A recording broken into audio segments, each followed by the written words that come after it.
I hope you're ready for a stupendous Saturday of some Legacy First Flight, hosted by the very creator himself, the last Omnitech, your favorite robot American. My camera is new and I haven't gotten all the settings tweaked yet, but you can rest assured that we stay repping that, what's it called? It's the try. I don't want to be picky, but could I be on? Why am I not on? Can I be on screen? Would that be okay? Shit, I'm sorry. I forgot. Sorry, No. thank you, Derek. No, you don't get to be seen. You get to be Sorry heard. for cutting you off there. Beautiful. But Thank I you was so looking much. at the no signal, like, who's not here? Louis. Louis, that sounds like my name.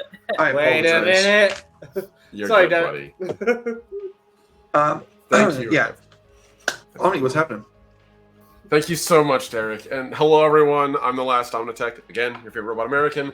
And welcome to the next episode of Legacy First Flight, a fast and light tale in the world of tomorrow. I'm pleased as punch, as always, to be here on DMDM Studios with my amazing full crew here today. So, who wants recaps? And by recaps, who wants to get some motes of Legacy for, give me a good recap? Except for one person, Paul, as a welcome back, and I hope you had a lovely time. Have some free motes. You're going to get a free mote in addition to your base, like however many you normally get. Ooh. I'm trying to remember what I spent my time doing in the last session, and I'm just coming up blank. I know that we were all doing kind of our own thing a little bit, getting orientated towards our new Voyager program that we've been inducted into. Can't eat the dice. I can if I want to. You're not my dad. No, you can't eat the dice. They're clear dice. You cannot. Look, this is what you want. You want a crisp packet, look. Shoot up that pilot. Give them the crisps. You can have the crisp. Yes. I ate the dice. Take that. It's Well, the at salty any rate, dice, I promise. Yeah, we met with some of the people that we brought along. I know that much. That being the clique, whose name escapes me now. I'm sorry, my brain is soup. And Right. we also started getting outfitted with new gear and taught what is possible once we progress enough in the Voyager program, such as hacking guns, which I'm looking forward to. Right, yeah, get that. Yes. No, you're not having more crisps. Out now. Paul, The mute your baby mic. wants chips. Sorry. Sorry. Thank you, JJ. So, all right. Yeah, that's fair. So we did have. That's pretty much the gist of it.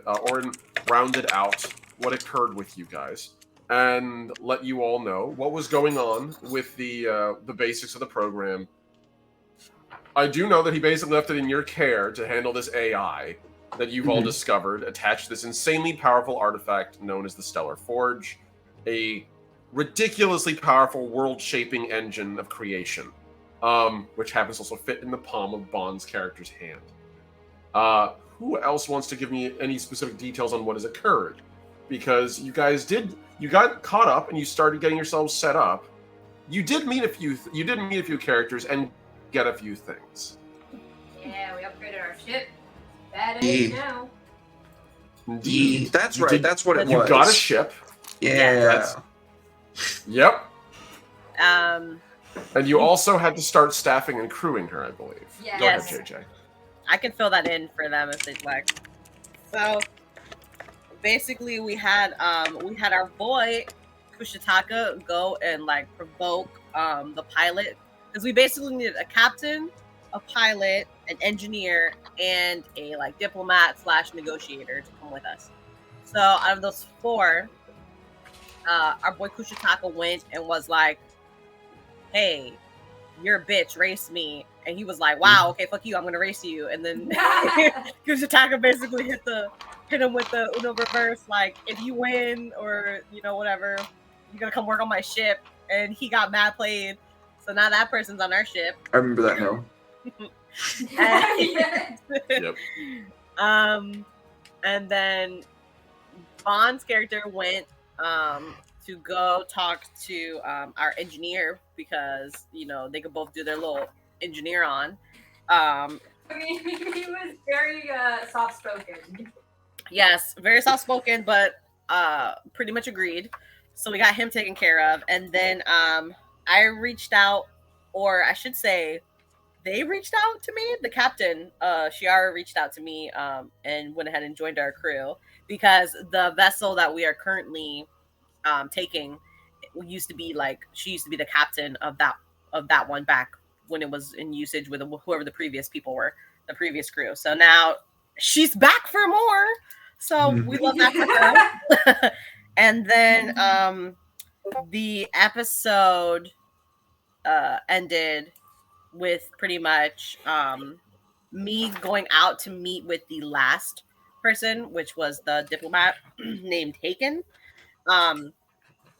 And it kind of ended with him basically being like, "I've been waiting for you," or another like, "Oh, okay." So we're gonna see how we're gonna see how that goes down. But yeah, and then I think we pretty much mentioned everything else. We got a lot of current, got a nice souped up little ship, with a lot of really cool modules to hack that bad boy up in case we get into some dangers, which we probably will, as we are holding probably one of the most powerful, if not the most powerful weapon in the freaking galaxy. So, hey. Indeed. Sorry about that, folks. That sounds about right, yeah. My CP usage jumped up to 100%, so I had to investigate real quick. I figured it out. It was the having the webcam software up and running. I don't know why it saved the settings, but we're okay. It's okay, Derek. We know it was really Roblox in the background. It's fine. It's back down to like 36-40% now, so we're good. Nice. Good. That's how it tends to go for this kind of thing, especially getting new equipment set up. I feel that. Steam is currently trying to eat my RAM. So yes, that's pretty fair. So you were all, this sounds like a pretty comprehensive recap, so I'm going to give everyone who participated a mode of legacy. That would be all my players, with the exception of you, Paul. You already got one for being your amazing, shining self and present. And thank you for that. Yeah, we missed you. We did miss you. I am sorry. What was I doing? Oh, you're good. Oh, how did I was in Owen Wales. have a life, sir? Yeah, I was in Wales. I'm sorry. You're in Never Wales. leave again. Yeah. How do you pronounce the name of the town that you stayed at? I asked my wife where I stayed at. Ah, I don't know. tell her. No, I'm just kidding. I don't know. I don't know where it was. It was in Wales. That was it. It's because a friend of mine owned some land over there, so we go camp on the. Oh, nice. Camping. That sounds awesome. Yeah, we had to unpack while in a cloud. Like, it wasn't raining. We were the cloud. That's amazing. It was That a sounds bit really rough, fucking but cool. It wasn't bad. I'd be over there like sitting on the fucking airbender while somebody's in the back like, help us unpack. Is it hot there? Say again? Is it hot there still? Is it? Is it hot there still? Is it was hot at the there? time. I don't know why I'm going deaf. Oh, so it was it like you were was in at a the time. hot cloud. It wasn't like Yeah. nice and. Oh no, that doesn't sound good. Basically, it was wet overnight and then really hot in the day. But yeah, on that unpacking day, it was just a wet cloud. Everything was damp and moist. I was like, Sorry, oh, buddy. this is great. What a good day. Gross. Well, Here. I'm glad you're here at least this time in space. Hopefully a little more climate controlled. So, yeah, you guys got a brand new ship. The ship's name is the UVC Acheron, and the commander is Shiara Mumathan. That's what it is. Yeah, so you did manage to convince her to come out of retirement and stick around. Basically, this was going to be her last command. She's like, you know what? Fine, whatever. We'll go more. You know, when you're 45 years old and you have maybe 15 years left to live, why not have a fun time with it? So, We'll throw some parties. yeah, I think we can pick up pretty much where we left off at the end of the last session. So, doing that, let's get ourselves back to pretty much where we left off. JJ, we're coming back to you. So, and I just want to make sure I got this right. Yes, this should be the right one. Come on. Play. Just one of the... There we go. So, as of last session, we had our Oranami negotiator go and visit the last crew member to be recruited to your ship. This crew member was at least waiting for you in a garden level of the mantle. There's huge sprawling portions of the area you're at, which is referred to as the Spire, which is a specific to the Voyager program structure. A massive thing, huge, almost like I'd say it's about a mile high, give or take, tower jutting out of this massive superstructure that most people in the galaxy would know and recognize as the Mantle. The Mantle being the hub of the galactic community. So, as I open this up, God, I need to reorganize these pictures. Here we go.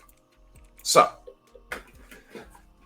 it is here on one of the upper levels in a segment of the spire where there is this vast sweeping ceiling above you, and all the paneling on the exterior appears to be solid polished metal, but from the interior, it's actually translucent. Light is filtering in quite nicely. The entire thing is illuminated in a brilliant and beautiful daylight. You're surrounded by beautiful green trees and various plants from all over the galaxy, and many drones and machines tending to the gardens, as well as also a large number of what appear to be other Voyagers in full uniform or off duty, just sort of, meandering about, doing their thing. And as such, standing at the elevator is this very immediately distinct Shrike-ish individual. The Shrike are, again, to describe them as a species, between 9 to 11 feet tall, saurian creatures with no eyes and a jaw that goes out nearly 2.5 to 3 feet. They are massive, four-armed, and predatory as a species. However, they are also one of the oldest members of the Union, and very much respected by many different species. This individual has a sort of a dull brown kind of tone to their body with a slightly creamy under section, like I guess you call like a chest coloration. And he's currently standing by the elevator, leaning on what appears to be a stave of some kind, with a crescent-like head. It's almost like a Shaolin spade by its design. A little more rugged, though. You can actually see the rivets in it. It's been bolted for much more industrial usage. As you get out, he sort of turns to you and says, "I've been waiting for you. I presume you're the one Orin told me about." Yes. Sent you here? Yeah, Rod, you're just yes. Let's not check your background immediately. I wasn't sure. Did you go with her? Did I? I don't know. As I understood, this was specifically her, but you could be there if you want. If you're okay with that, JJ. I don't I'm mind. totally fine. We're just gonna be. Who's present? Let's raise hands. Let's do that. It's been a hot minute. Let's regroup. I'm getting drinks with the pilot. Right, yeah, you're getting drinks with the pilot, and I know for a fact right now, Louis, you're currently occupied in the hands of a very aggressive click trainer. Would this have been the same time that you're talking to the engineer? Or would that have already happened, I Becky? thought we already did that and she left because Yeah. she gave him like a little tip. Well, yeah, and you all kind of split off to go do different things. Oh, okay. So yeah, you would be currently talking with the engineer. Okay. Kushataka would be handling the pilot, and JJ just got done talking to the captain, and now you're talking to this guy. Okay, who's yeah, your- I'm not here. I don't exist. You're good. It's been a hot minute, guys. I definitely- There's gonna be a little chaos when we get ourselves back in. It's no big deal. That's fine. So, I'll am I look ahead? at Am I ahead? I'll look at him and say, yes, I do believe I am the one. I've been looking for you, so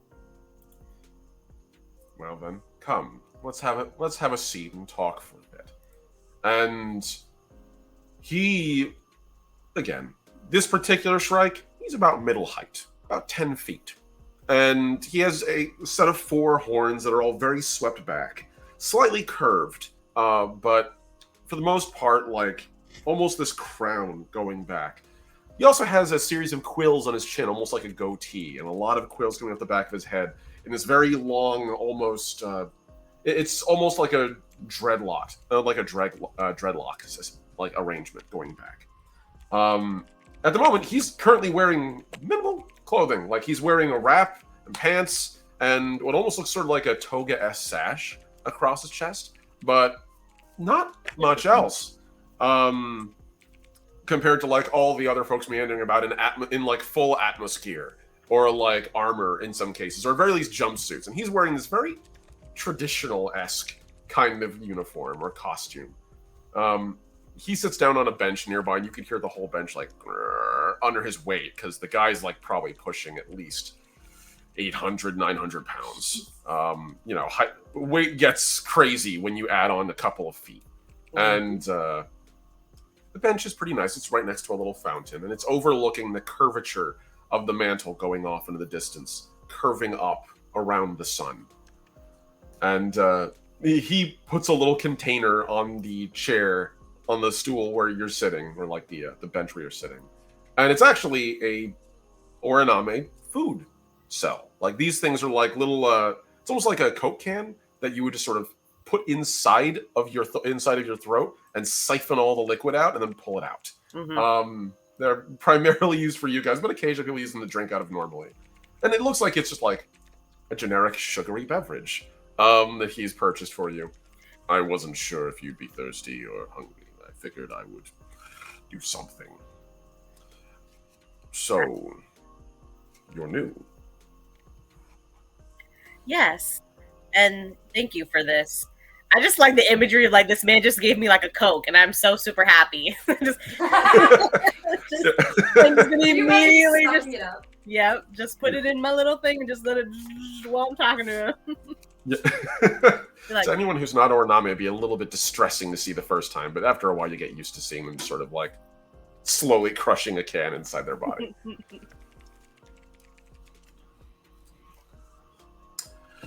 So, I was told that you might be heading out shortly, and that you might have some rather interesting company. By that I mean, brighter than most, if you catch my meaning.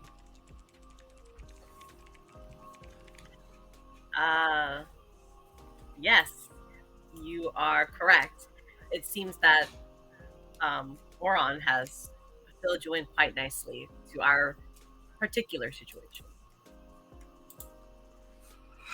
Well, it's only fair then that I not keep you at a disadvantage, Amaya. My name is Haken Skorathix, and I am a poet of the, well, heroic tradition by my people's assessment. I've been doing this for many years, and I often find that history is left by the wayside in this age. We assume that news coverage and constant photography capture everything, but it's not the entire story, not what matters. And I will admit, I'd be curious to join your crew if you'd be willing to entertain an old shrike. I would be honored, for I too enjoyed the ways of old in terms of record keeping. So in what capacity did you want me specifically for your ship, if I may ask? I doubt you need me to be writing sonnets for you. While that would be amazing, and definitely something I would not turn down, as you do have quite the prestige and fame for that across the universe, I would say that I think what we would really need would be a diplomat. You being someone who is well-known, well-famed, well-spoken, and well-written, I think that would definitely be an advantage to us as we travel. I myself am a negotiator, but I am fairly new and I am still learning and gaining field experience. So it would be wise of us to have someone who's much more experienced. What school do you study in? as far as your negotiating training goes, if I may ask. And just to drive home this character to you, you've heard of Haken Skorathix. This dude has written poetry and epics, and more importantly, a historical chronicle about 200 years ago that you read in school. It was probably one of your books that you read. Yeah, Loki So- fangirling. Loki fangirling. I gotta keep it professional. Gotta keep it under wraps. Aww. I'm gonna walk away and be like, oh my god. But the school you ask. Well, mostly it is the School of Accord. Cord. Interesting. A creature of peace, or at least by training. Given your prior after-action reports, though, I must admit I was a little confused. And he hands over a data slate to you, and it basically has like more or less the report of what had occurred on the planet, and you can see the person who wrote it is actually Gallant. Gallant submitted the report for you guys because you all were busy currently like in your meeting. Sometime during this, the synthetic actually wrote the report and submitted it digitally. And Damn, Haken's he's probably been snitched down on here. me. Oh my god, it's so funny. Just being The handed a good news report is- card. Yeah, if you want to like make me an awareness roll if you'd like, or just a general intelligence roll to like flip through it, because you're not familiar with how these forms work. So like, you know, it's kind of like reading an after action report. If you don't know the lingo, it might be kind of off. I just But- really love how he just pulled the. No, we got you a 4K, dog. Like you were fucking shit out. Like you told them to go fuck themselves. How is this piece? Like I can explain. Okay, so that you said just an awareness. Yeah, just make me an awareness check, or if you want, you can make me a. You know what? Actually, no. You're a fucking negotiator. If anyone can do this, it'd be you. You can make me a perception. You can make me a perception, not a perception roll, a persuasion roll, or sorry, a negotiation roll, Negotiation. and you can add your Doctrine of Accord die to it. Okay. So it should be like you're basically rolling your attribute, which is willpower, plus your negotiation, and then don't forget you also going to be rolling 2 extra d6s. One of them you're just going to add, the other one you can replace a die with if you'd like. Okay. So I'll do a D8 plus 3 and then 2 D6. Roger that. If I could- So, yo, Alec, thank you for the lurk. Love you, buddy. Same thing, Kane. Thank you, guys. If I could see my screen, that would be great. Hold on, let me turn the It is. brightness. I turned it down because it's hard to see. Okay, so D8. God bless America. Y'all. You're good. You can roll the dice one at a time if you'd like, and just add the mods after.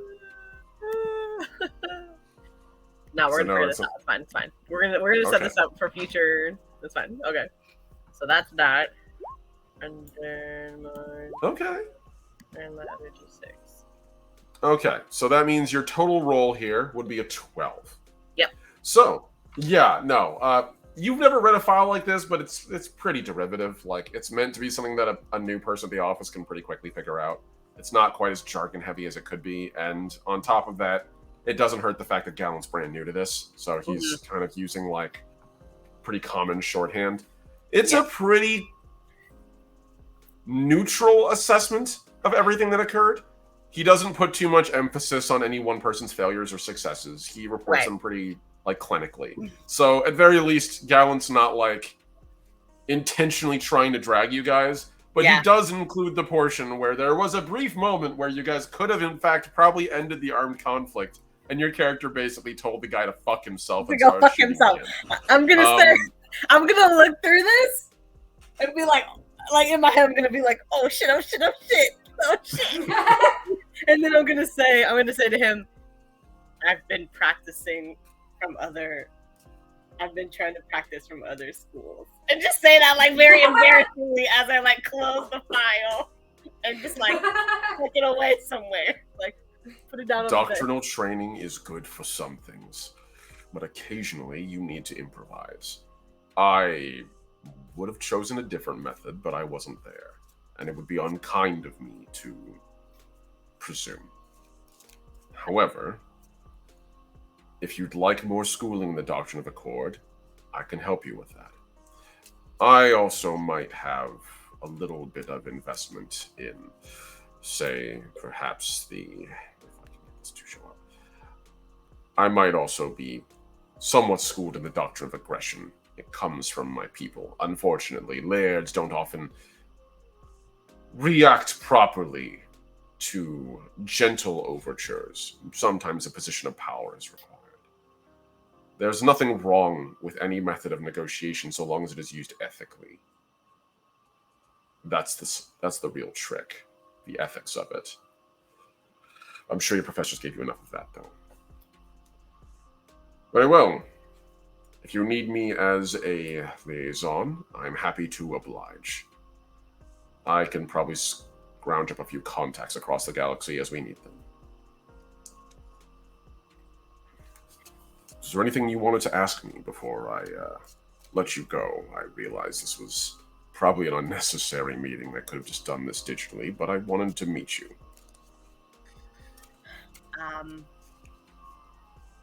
Not at the moment, but I may have more questions later. This has been truly an honor for me to meet you.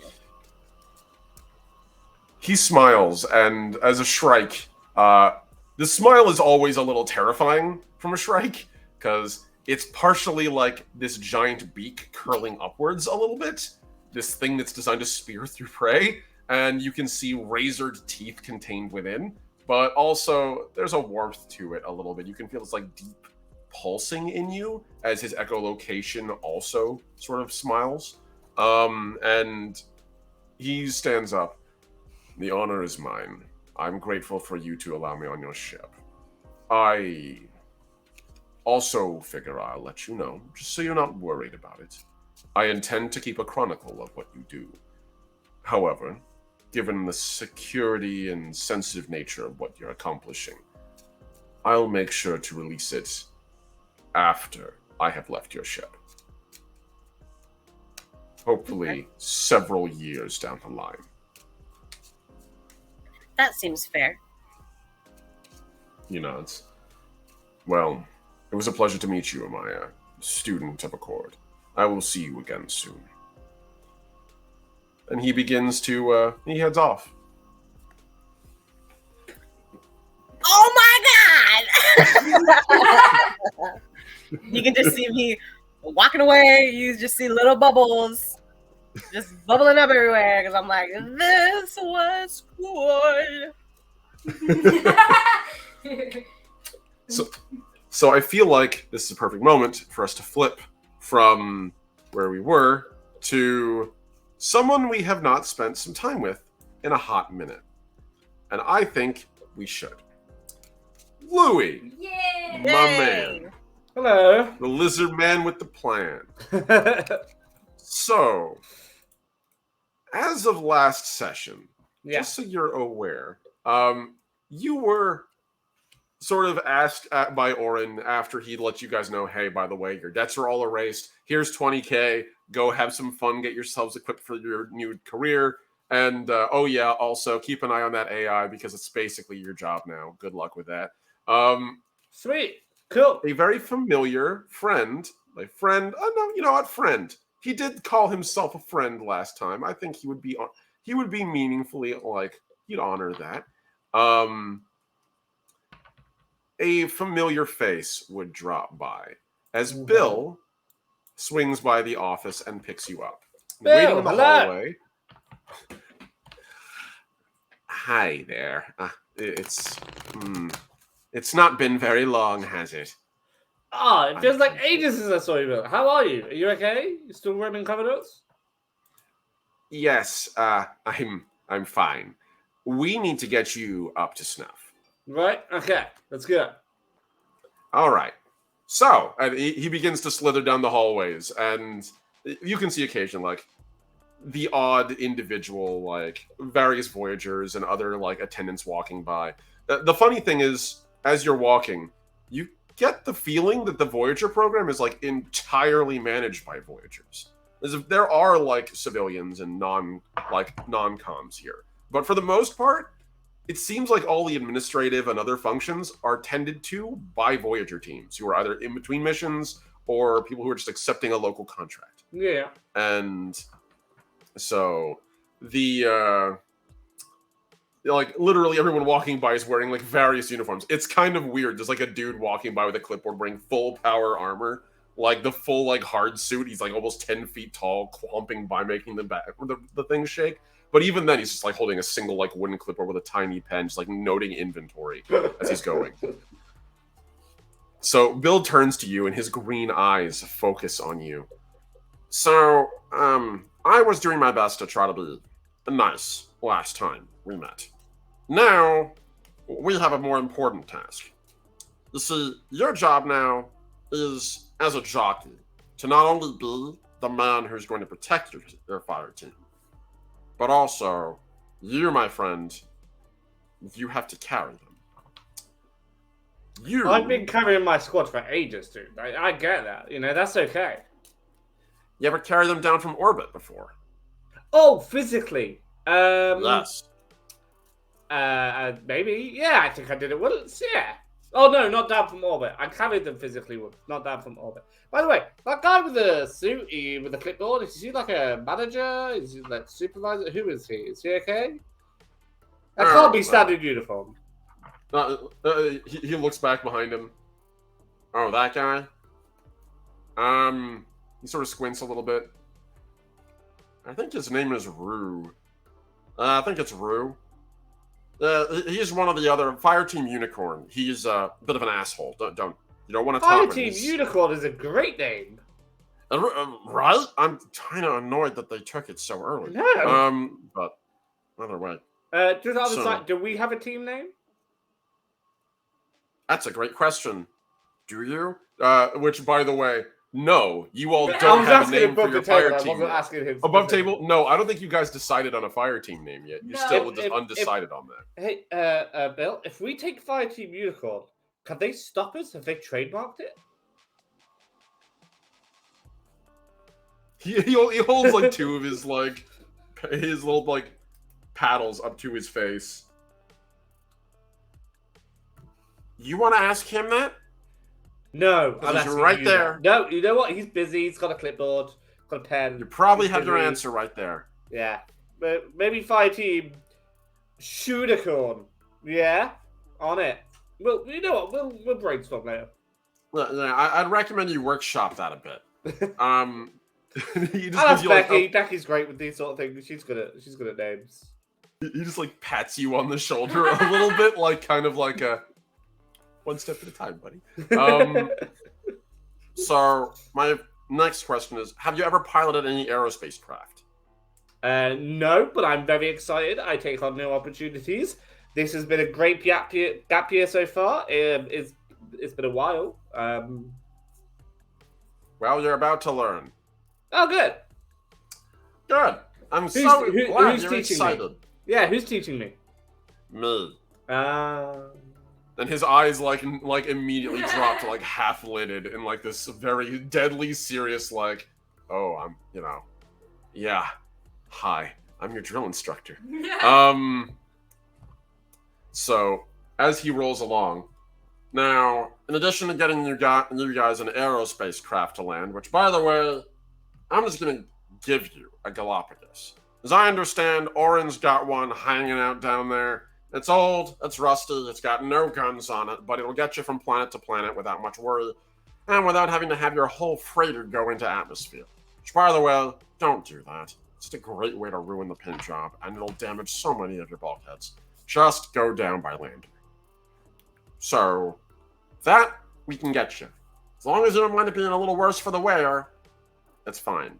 It's basically a heavy industrial vehicle. You can't ruin it. Your mech, though. that's where things are a little more complicated. Is it the Go Faster stripes? I did say I wanted them. They're going to be fire red. It might... I don't know if it's going to overload the processor. It's more that it's... How do I put this lightly? And at this point, you guys get into an elevator, and it begins to... as it goes down, like, the hundreds of floors. The thing's probably going, like, about 90, 100 miles an hour because of the sheer height of the tower. And so it's literally along a magnetic accelerator rail to get you from point A to point B. And as you begin like flipping past these many decks, putting it nicely, it's a piece of shit. Now granted, don't take that personally. Everyone starts piloting a piece of shit. Even with the Go Faster stripes? It's a good looking piece of shit. Shiny piece of turd. That's what I was going for. That's my whole aesthetic, Bill. So it worked fine when you were doing heavy industrial work. It did. You're now going to have people shooting at you Okay. with anti-vehicle weaponry. That's new information. Cool. Welcome to the world of jockeying, my friend. Combat jockeying is a little different than industrial jockeying. Yeah, I noticed. Yeah. So, you know how in that last fight you had, your mech just got the shit kicked out of it? Okay, there was a fucking T-900 attacking me. I don't know, like... Yeah. Yeah, there was like 8. That's going to happen occasionally. You're going to want a mech that can take that. Okay. Or at very least, we're going to need to reinforce your existing mech. Which is why I'm bringing up the topic now, before you get too attached to your current chassis. Remember the way I gave you the AI core from your mech? You know, Yeah. the thing I pulled out with the eye? Okay. That's the part that has all your pilot data. So whatever you get, you're going to plug it into, and it'll have basically all your various macros and different features already programmed into it. So at least whatever you get, it'll be easier to handle. But unfortunately for you, we need to really talk about upgrading your machine. Okay. Even if you keep the old one, you're going to want to make it better. Because right now, it's just... It's not the just gonna best. It's not the best. I'll accept that, Bill. That eyeball thing you mentioned, I have that. Yeah, you should. I mean, like, your mind flashes back. I'm going to have you make an intellect roll for me. Okay. And that's a D10. This is what I like to call a common sense / responsibility roll. How responsible have you been with this thing? Let's see. Do I have common sense as a proficiency? No. I don't think you do. I don't think anyone has common sense as a proficiency in this fire team, which is honestly not really an indicator of that as much as like kind of what this job entails. D10 and a D6. Can I roll those at the same time? And a D10. And you choose, I got choose the higher. 3. Yep. Okay, that's what I was expecting. I rolled a D10 for intellect as well. So yeah, no, I'm so sorry. So your mind flashes back to just earlier this day, and god dang, has it been a crazy busy day. It feels like it's been almost a month. Yeah. Weird how that works. Yeah, right? So you were given this thing, and your first reaction was to take it and put it somewhere safe. Yes. And then you got really, really distracted. And it's still sitting in the cargo bay on top of the box that you put it down on. Which Good is news, Bill. on It's their in a ship. safe space. And Yeah. technically, I know exactly where it is. This gives you this look of mild disappointment. You left it in the Aw. cargo bay, didn't you? Oh, yeah, but you don't have to look disappointed. Safe space. So I'm going to impart to you why it's more important you protect that. That thing, that AI core, in order to operate, it has a full template of your nervous system on it. The whole thing. Since you're using partially neurological communication with your machine, it has your brain on tab on that. The last time you were in it. Which means if someone got a hold of it, they could reverse engineer memory, they could reverse engineer piloting skill, They can make a drone that fights like you do. Honestly, that sounds way more amazing than threatening. That sounds really cool. Can we do that? For an insane cost that I guarantee you and your brand new Voyager buddies cannot fucking afford. We have £20,000. That is nothing. You would need Oh. 100,000 current to establish a system like that. And as I understand it, you spent, or at least your fire team anyway, is currently, and he pulls up like his wrist link and flicks on the display. You can see on the hologram, it shows the various incomes of the fire teams, all steadily dwindling down as you guys are all currently equipping up your gear and buying like all the different modules for your ship. I didn't know Becky needed one of those. Jesus. Yeah, Becky! like at this point, I'm going to introduce you, Paul, to the thing I had last session, which was the actual like ship page. So this page is actually the ship you guys all have, Yeah. the UVC Acheron. If you scroll down, all those modules there are the things they purchased. The only thing that they didn't Oh. purchase is a cargo module. Right. So basically, the rest of the fire team pooled their collected money to do this. You're the I only chip person in? who has not. You can if you'd like, No. but I'm not gonna lie. You're about to spend a lot of money yourself because Oh, you, my goody. friend, are a mech pilot, and Yeah. you're probably the only person here who justifiably needs that money Yeah, that's in fair. that ballroom. But yeah, long and short of it, everything below at the very bottom, these are all the things that make your ship your ship. Yeah. Yeah, so you guys have 2 reactor modules, 2 electronic warfare suites, 2 energy shield projectors, and a gun. So you got a fair Yeah. bit of gear. And a gun. Cool. And a gun. And one of those cargo bays, by the way, cargo modules, that's going to be where you probably have your mech. Great. Just letting you know. So, anyhow. Oh, I've just seen welcome all the back. prices. Yeah, 20,000 is not buying you. Yeah, shit, is it? spaceships Jesus are Christ. expensive. If it Fucking weren't hell. the fact that Orin gave this to you as like a beater, Yeah. you'd probably spend at least $1 million current on the ship butt naked with like no equipment. Should've gone Yeah, to fucking bargain buys or something. Jesus Christ. it's expensive. And this is like basically you getting like the equivalent of a 30-year-old like Toyota Hyundai. Like Yeah, that's it's fair. yeah, it'll work, but it ain't pretty. Oh, we did um, go to bargain buys. Okay. Yeah, you did. This Yeah, is the cheapest. Yeah, this is Audi. This is Okay. This is the smallest class of ship reasonably you guys could have gotten, and it's literally used. So yeah.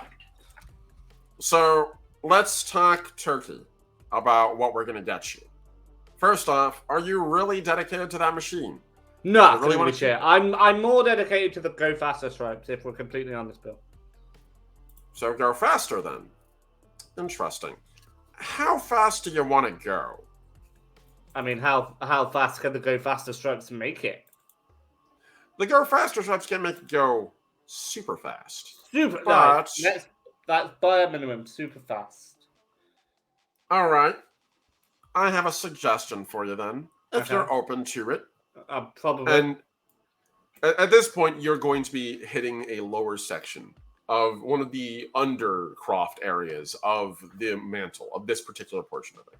And in it, you can see there's a vast and sprawling network of garages. It's the term I would use, but it really looks like a massive industrial factory. yeah. Almost more like a refinery or like an automotive plant. And along this thing that literally goes on so far, the curvature of the mantle makes it disappear Shit. into the distance. You can see hundreds of bays, each holding different machines, dozens of different crew. You can occasionally see pilots arguing with various like equipment and personnel. And eventually, you see your old beater mech. What's left of it, suspended in what almost looks like a gyroscopic arrangement of mechanical arms and armature. And there's a couple of crews working on it. You can see they're repairing what damage they can and what parts they can't. There's like literally robotic arms and guys wearing hard suits, and even another walker like yours was, grabbing the damaged parts, pulling them off, and just throwing them into a recycler vat where the metal is just melting slowly like the Terminator in that one in T2. And so, as they're doing this, so I would suggest then an upgrade. If you trade in your old mech, and you're keeping your CPU, so you'll be good with that, we can get you a new one. Okay. I have at least 3 that I know you're qualified to get. And by qualified, I'm being nice. But you're at least licensed to access now as a Voyager. He extends his wrist, and 3 holograms pop up as the tram comes closer to this. So, one of them is immediately recognizable to you. Like, instantly recognizable to you. Right. And that'd be the mechs that you were fighting planet-side. So these things are these vertical, sort of like slightly reverse-jointed machines with almost like a fiddler crab-esque body and a pair of flexible pods on the sides, one of which has a cannon on it, the other one has a missile pod, and this one in particular does not have the orange stripes, but it is the exact same design, so we'll literally use that as a reference. So the MacArthur's a good one. Basically, rugged, durable, cheap. It's the standard weapon of basically any colony or colonial defense force because they're so ubiquitous. Humans made these things 200 odd years ago, and before that they were making them almost 100 years prior to that, before their faction war. And the design is so efficient they've only ever updated it slightly. Other than that, pretty much the same machine's been walking around for 400 years. But as a result, the parts are everywhere, the cost is cheap, and it's pretty sturdy. It's not super fast on its own, but it's going to be faster than your mech was. It has a thruster array that makes it go a little quicker. And it has 4 hardpoints on it, so you can stick a lot of weaponry and equipment on it. Disadvantage, it has no manipulators, so you can't hold guns. You're going to have to get used to piloting a machine that's actually a tank or a vehicle, more than just a suit, if you use this thing. Can we transfer my chainsword?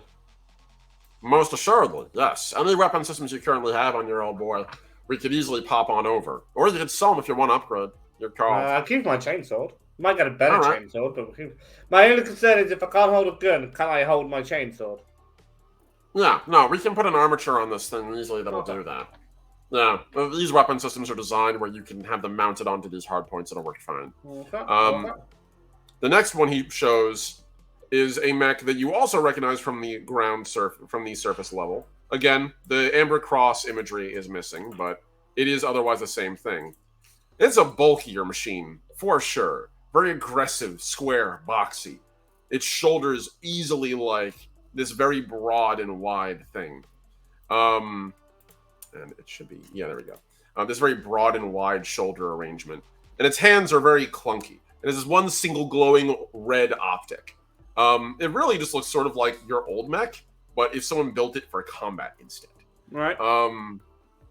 So the Cyclops is, again, rugged, durable. What a surprise. It's a chromium-directed machine, which means basically they don't die.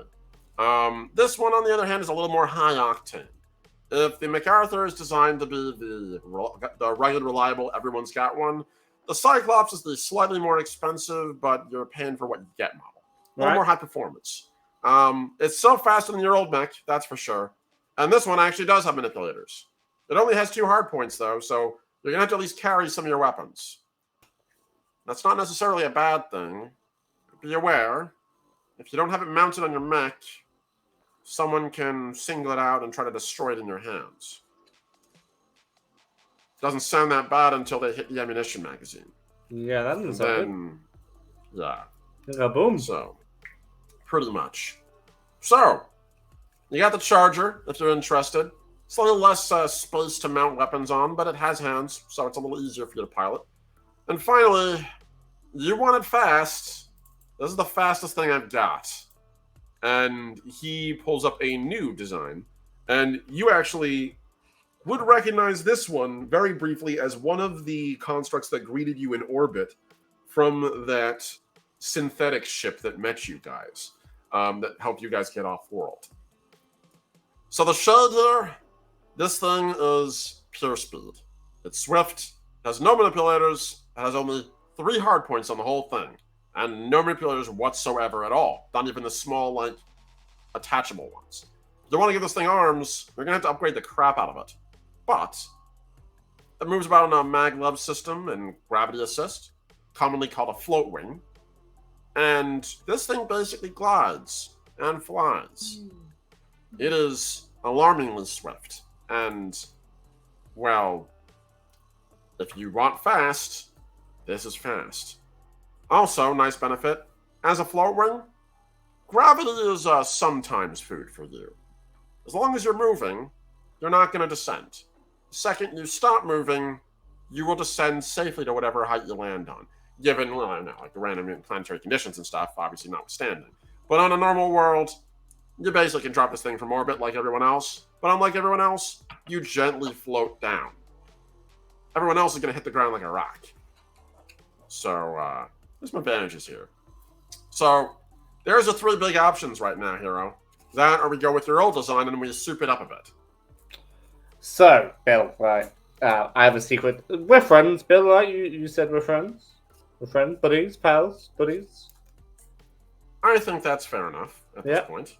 So, I tell my friends all my secrets. Right? I might tell Becky this, but maybe not the other two. Right? But so, when we were down there, and the fucking evil Transformer shit was attacking me, right? I was a little scared, I won't lie to you. Right? I'm okay with that, that's not the secret.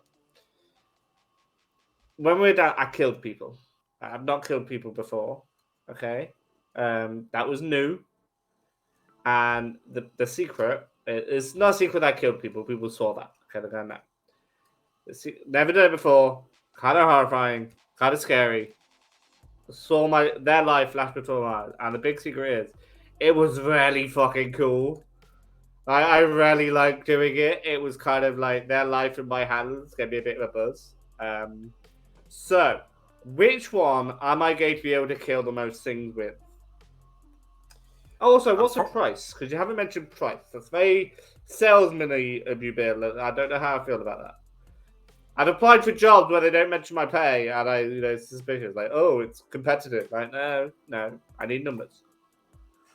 All right, I'll keep it real with you. Keep it real, yeah. 1, that's very reassuring to hear. 1? Sweet, that's a great price. No. Part 1, it's reassuring to hear that you feel this way about combat. Yes. Because you're going to be doing it a lot. Oh. Your friends might not always be killing things. But I guarantee you, if a fight breaks out, you will be. That's so if the you're not relief. comfortable with it. I saw the guy with a clipboard and a pen, and I was a bit shaky. I was like, is that my life from now on? No, call back, clipboard. No, that guy's a soldier. Unless you want to get in a hard suit. And honestly, I'm going to be real with you. That's a strict downgrade from what you got here, buddy. And he holds his paddle out and just mentions the giant, like 20-foot tall robot. So, in terms of that, it makes me feel better about the fact that I'm giving you this. I'll cover the cost of the upgrade of your mech. I was going to let you either rebuild the thing and upgrade it twice on my bill, or get a new one. In exchange, I'm taking your old one, and I'm scrapping it. That's just how it's going to be. That's how I make my money back. Okay. It ain't going to be worth nearly that much, not even a quarter of it. But you're brand new, and I don't want to see you get killed before you get your experience under the belt. Yeah. That sounds good. I don't want to see me get killed either. Now, if you want to know what you want a pilot to be at least killing in close quarters combat, because you seem to have an affinity for that, well, if I'm being honest with you, the Cyclops is probably your go-to. That's all hands, right? Got hands. Yeah. Yeah, he's showing you this design. It's just this big, horrifying, armored machine. I can see why. No one else can see this. I did keep wanting to ask, like, am I supposed to be looking at this on me? Here we go. There we go. So now you guys can actually see them a little more. As I'm showing you these designs actively. Let's see. Because I was like, why the hell is this not showing up for you guys? That would be why. Because I uploaded all these and they were only in my journal, of course. That explains so much. Thank you, Roll20. All right. So there you go. Those are fucking dope. Yeah, those are your 3 options. So you have the Shade, the Cyclops, I can't see the Cyclops.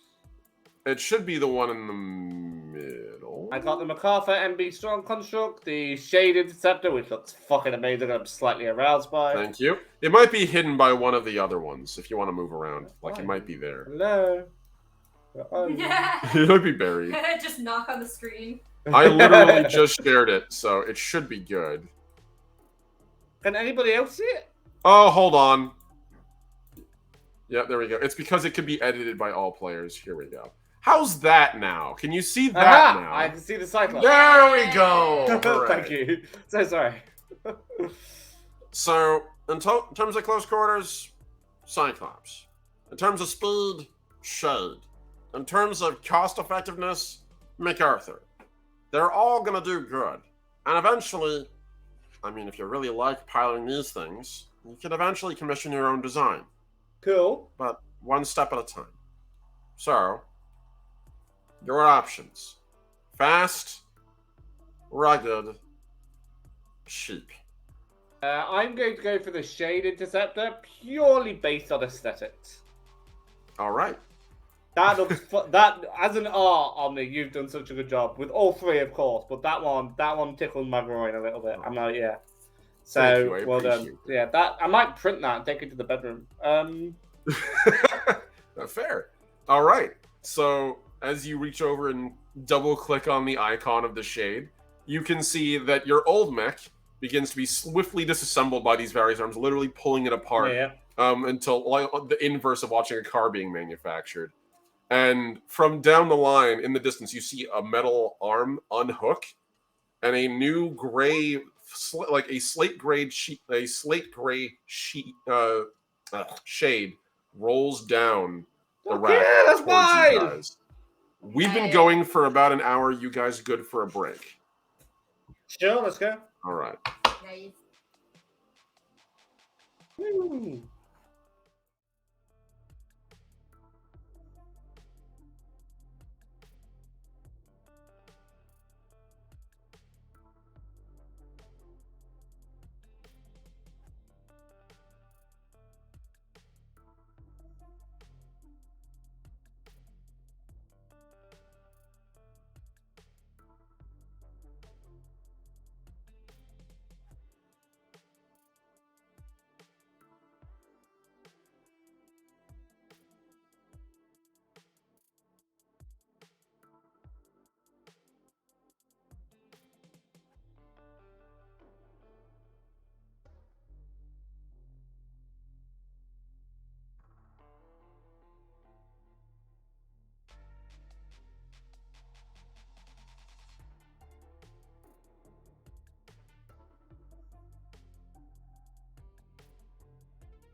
All right. Thank you very much, Derek. I appreciate it. So, as we come back, we see the fruits of our friends' labors as over the course of the next several hours, Paul, Louis and Bill have been working in this garage, basically negotiating with various people. At one point, Bill even goes like, "Hey, if you really want that good shit, you don't want to talk to these schmucks. You want to talk to the guys over there, the junk dealers. Them, they get the crazy shit." And like, he literally drags you over to like a place where the illegal arms dealers gather together. Because here in this part of the mantle, it's all administrated by Voyagers, and they don't really care about like the various embargoes and laws that the Union might properly normally care about. Of course, they don't want to be caught, so there's no official station for them, and they're all written off. But, you know, like, after a little bit of finagling, you have yourself a pretty terrifying machine. You have an interceptor, which is wired with a series of explosive charges on its exterior hull. So if anything gets too close, you can literally bang and kill everything nearby. Ironically, the PCM array, the proximity countermeasure system, is literally PCM-X2 -bang is the name. Bang. In addition to that, he's managed to hook up your old chain lash onto a armature that allows you to still maneuver, and he's also acquired you a very powerful chemical laser array. So this thing looks a little strange, but it's quite terrifying. What's my like pivoting ability like? Can I twist or do my like separately to my legs? Yeah, so you actually do on this thing. If you look at its abdomen, it actually has flexion points. It actually has a movable torso. But also this thing can literally spin on a dime as well. So yeah, you can turn the head portion of this can flex a little bit. The whole thing articulates a little bit. It's very insectile in that way, Right. but it's very fast. He eventually shows you your ship, your aerospace craft. That's a little bit of a shittier arrangement. It is a Galapagos, and the Galapagos are, well, the only example of the art that I have that's up to my standard right now, anyway, would probably be, if I can find the image. Oh, of course, it's buried under here at the very bottom in locales. Show me my locales. Come on, buddy, you're telling me. Here we go. On the slab, actually, you can see a Galapagos landing in the background, actually. So that thing that's landing on the top, that's the Galapagos. This stumpy little thing with 4 boosters and a flat top on the top of it.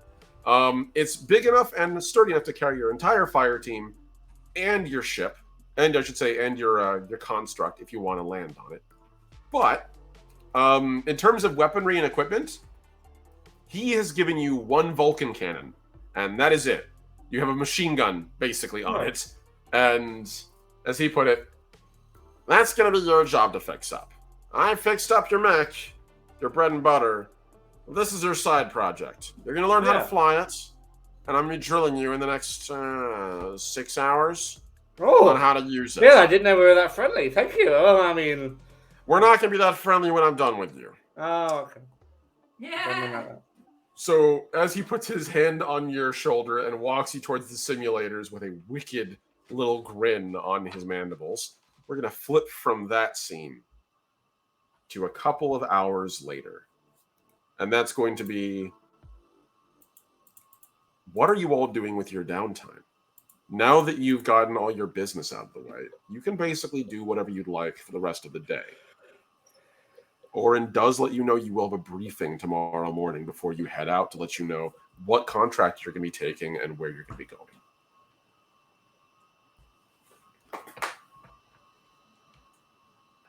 I might need to talk to that AI while we have downtime. Okay. That's is the black box in crew quarters ready? Would be the question. We'll make a roll for that to determine it randomly. Let's see. Dice roller. Let's do D100 for convenience. And yeah, it's ready. The crew got it going pretty much immediately, actually. And let's get, here we go. I mean, we did just hire a bunch of people, so they're like, yeah. Yeah, they're all doing their jobs, basically. So you don't have to worry too much about that right now.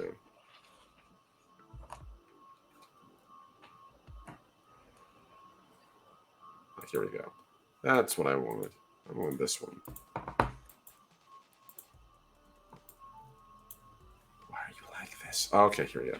Sorry about that, guys. It's just one of those days where apparently technology does not want to work with anybody today. Here we go. All right, cool.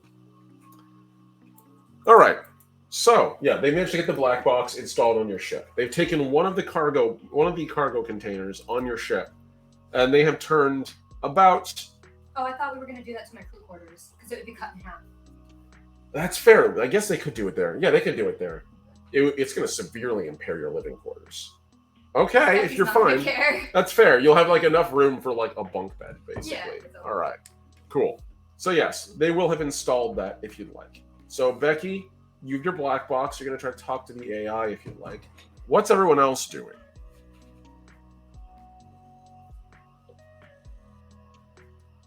And bear in mind, you're on the mantle. You can go anywhere on it you want. I know it's a huge Dyson ring.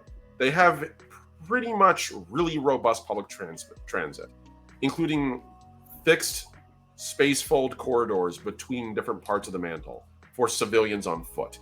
So if you want to, you can literally point to other parts of the ring.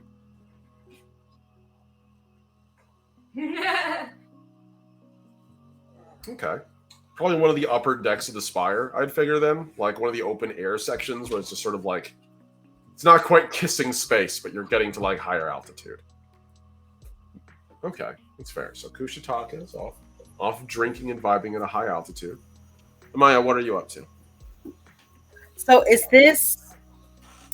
I'm just trying to think of what time. So I've already.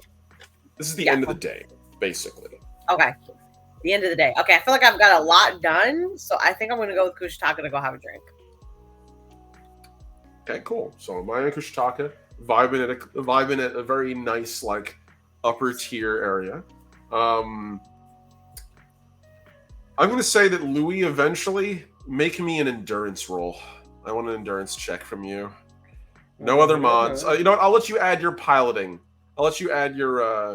I'll let you make a piloting roll actually for this. Piloting roll. Okay. Yeah, piloting if you want to add. I don't think you have anything for aerospace, so add none of your other abilities. Just piloting. 10, and I get a +1 to piloting, so +1. Let's roll it. Did you roll? You did, look at that. 7. Yeah, that's solid. All right. You spend at least most of the rest of your afternoon in the simulator with Bill. When Bill said he was going to train you, what he really meant was he was going to be your simulator adversary. And you spent the next 4 to 5 hours learning basics of flight, the very most basics of flight, how to use your various aeronautic and aerospace navigational systems, how to handle a ship through atmosphere and in void, and then finally, combat flying. These are not, by any stretch of the imagination, extensive training. You'll need to undergo a lot more training regimens, probably over the course of your deep night sleeps, where you're sort of programmed where you're learning languages. They're going to also be programming you how to pilot. And you're going to just do that while you're awake, too, to get good. He blows you out of the sky relentlessly. And the simulator is a nervous system integration simulator. So you feel it when your cockpit bursts into flames and you die. Oh, good.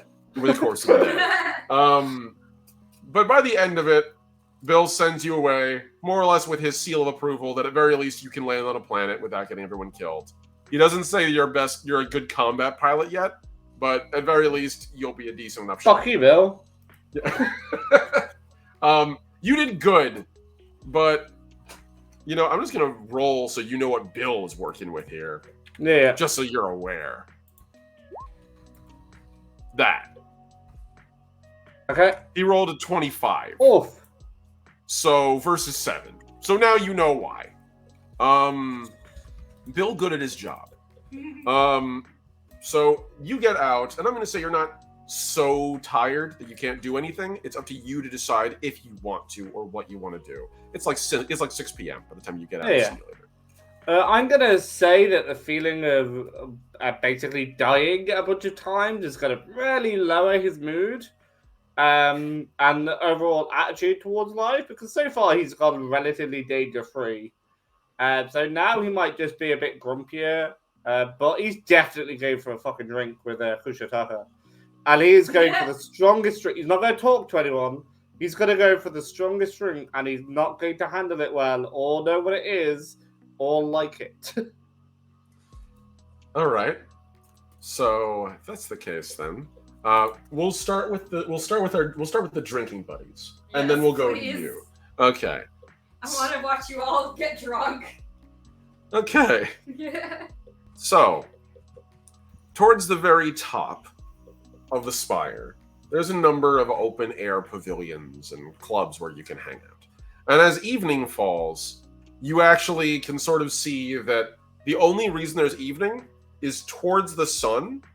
There's actually a series of rotating panes of large glass or metal. It's really hard to tell at this distance. But they eventually eclipse the sun over certain areas of the mantle, providing a rotating day-night cycle. And it's so eventually you can see the eclipse falls and night falls on this part of the ring, which is very weird because you can see along the curvature other parts that are in day. At the very top of the spire, there is a series of normally like raucous clubs. They're often referred to as star clubs because you're literally kissing space. But here, you're in a lower, quieter tier. This is one of the lounge layers. And this particular one is called Good Night. And so it's run by, I'm just gonna roll a die to randomize this because why not have a little fun with it? Let's see what nature intends. Okay. Huh. All right. Interesting. It's actually run by a human. Just a normal stock standard human. And it's a human guy. He's this old, grizzled, like classical Midwestern barkeeper type. He's got a very bikery kind of vibe to him. He wears a lot of like heavier kind of clothing, like jackets. And it even is like fur trimmed around the neck because up at these altitudes, even with the environmental shielding keeping you from like getting the worst of the high altitude, it's still pretty chilly. Enough where like he doesn't even need to really frost his glasses. A lot of them are just like pretty chilled. He's got this incredibly thick, coarse, braided beard, very brown, and he looks like the sort of guy that's somebody's uncle who's like got really into the biker scene, basically. He's nice enough and quiet, and he knows when to not intervene when people are relaxing, which is why Good Night is often viewed as a pretty chill place to hang for voyagers who've seen a lot or had a lot to deal with. So the few patrons that are here, they're not really bugging you. They're keeping themselves in their own little tables. And there's one set of tables that's sort of pushed right up against the actual ledge, the edge of this, which is, again, like about a mile up. But it's protected by a bunch of energy shield barriers. There's no real risk. So, who shows up first to this place? All right. Yeah, I figure what are you drinking? I gotta ask. Like, how powerful a drink are we going for here? Something strong or?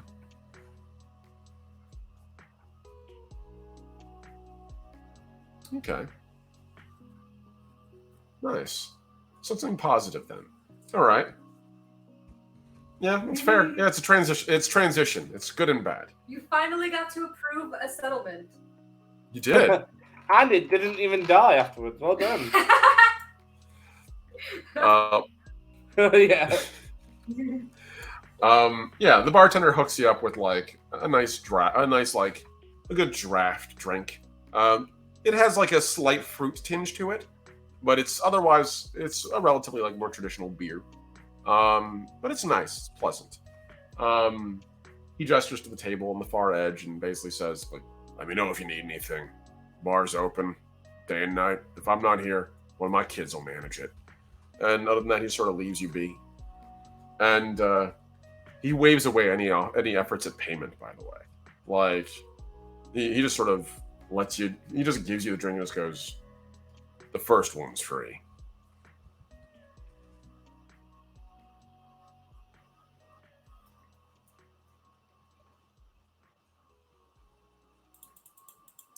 Yeah. Up here, the wind is pretty. It's not as strong as it could be. It's higher wind speed, but lower atmosphere. So it kind of comes out to a wash where it just feels like a slightly windy day. It's very cold, though. Very chill. Who's next? I'm gonna say I'm gonna be last on account of him being killed a billion times. Like, billion. Yeah, I was gonna say I think I'll be next. All right. So, well, you walk in. Again, this bartender sort of nods to you and, what are you drinking, kid?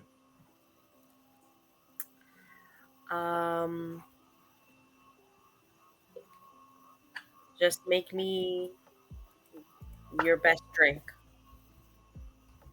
All right. He takes out a shaker and a couple of ice cubes and cracks them into it and pours a couple of bottles in it very quickly and pours into this very pretty little, like, this little martini glass a rather nice lemon drop and passes it over to you. It's surprisingly pleasant. Very sweet, very sour, very strong flavor, but it's a good measured lemon drop. You're from the that new team that's been founded as of today, right? Correct. Yeah, I had a feeling. You don't have a name yet. Not many people show up here without some kind of IFF tag. One of your friends is up top. Can't tell whether he's drinking to forget or drinking to celebrate or some between the two. So if you want to go say hi to him, you're welcome to it. There's a stairwell on the side. You can get on the roof of it. Just don't go too close to the edge, all right? You'll catch the energy shield. You're not going to fall, but I'd rather not have to recalibrate it. It also gives a nasty static shock when you hit it. Okay, thank you. How much do I owe you for this? It's free. First one's free. Welcome to the family. Thank you. And I'm just gonna go wiggling. I'm just gonna go wiggling and jiggling away while I just kind of literally just so waddle over it. I'm gonna go. I'll head up to the roof to find Kushitaka. For a non-Acris, it's a lot more terrifying. For Acris, height is kind of just a thing they navigate through. Three-dimensional space is just space. But for you, it's fall. And the ladder to get up on top of this, he wasn't kidding. It is the roof. It's just like this slightly sloped metal surface. And you can even see, like, it looks like occasionally people will do this too. Like, there's the odd space where there's a rug that was laid out by somebody, some ratty thing that they took from their ship and left it here when it got too gross for their bedroom. There's what appears to be a couple boxes and a charger. There's a speaker that's currently playing really quiet music because it probably hasn't been charged in a hot minute. So people have been crashing up here occasionally, largely Acris. When you climb up here, you use the ladder and you look down, and it's like a mile to the ground. It is so small, you can see the curvature of the world beneath you. You can see... He's like, hey, I'm over here, and I'm just jiggling over here,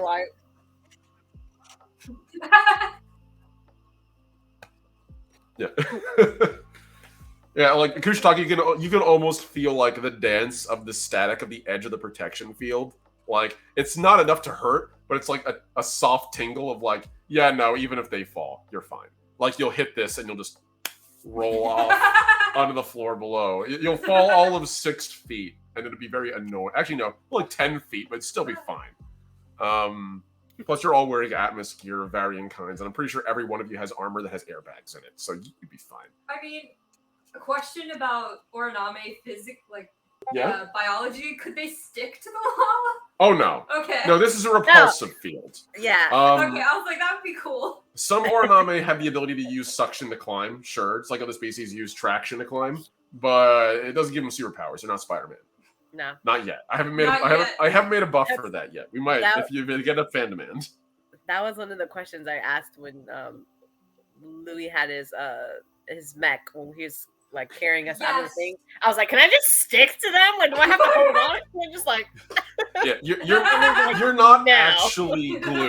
Like Yeah. you're not like you're not like Gak, like Nickelodeon Gak. Yes. You actually have like an exterior cell wall that keeps Right. you from gooing So- everywhere you go. if you just imagine, like, if you had some Jello in your hand and you were just jiggling it like that, that's a Maya right now being on this roof.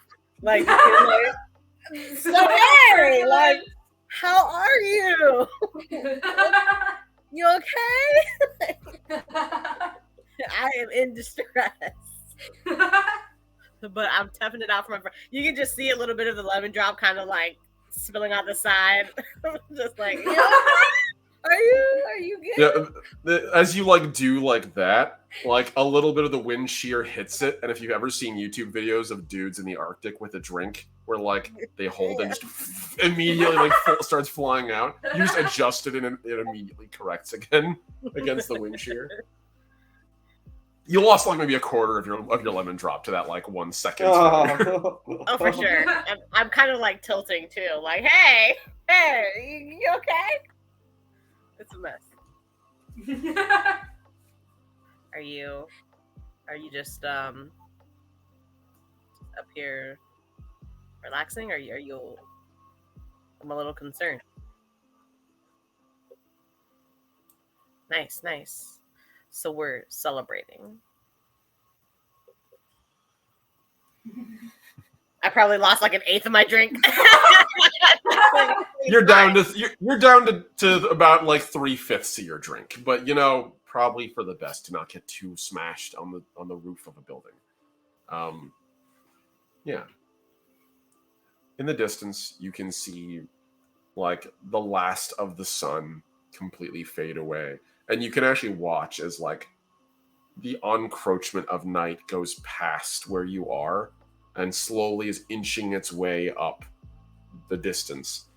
But whatever they made these plates out of, like they're different densities along different areas, so the light slowly fades, as opposed to like a brute force like it's day, it's night, which would be very unpleasant for anyone on this planet. Or this Dyson ring. This place is very well constructed. It's beautiful, really. They did.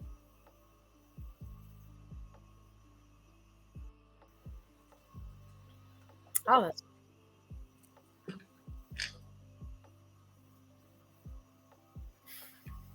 I don't really know yet. I guess we'll wait and see until we find something that we need.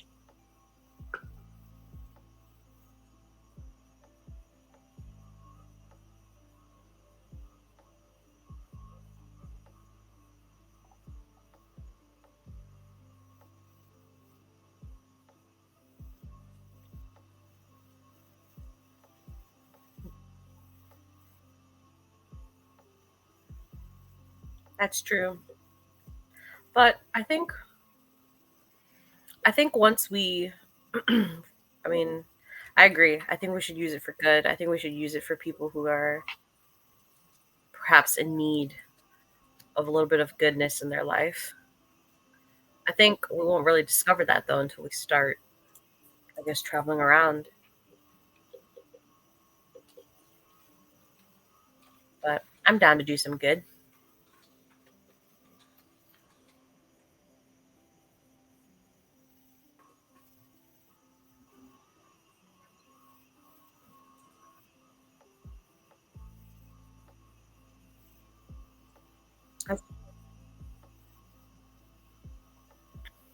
Yeah, I think we have to be smart in the way that we use it.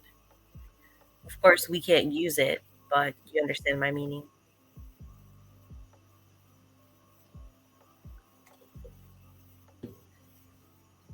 At about this time, the elevator that leads, or one of the many, because like the central spine of this thing has many elevators running at the same time. This is like a mile-high platform with thousands of people in it.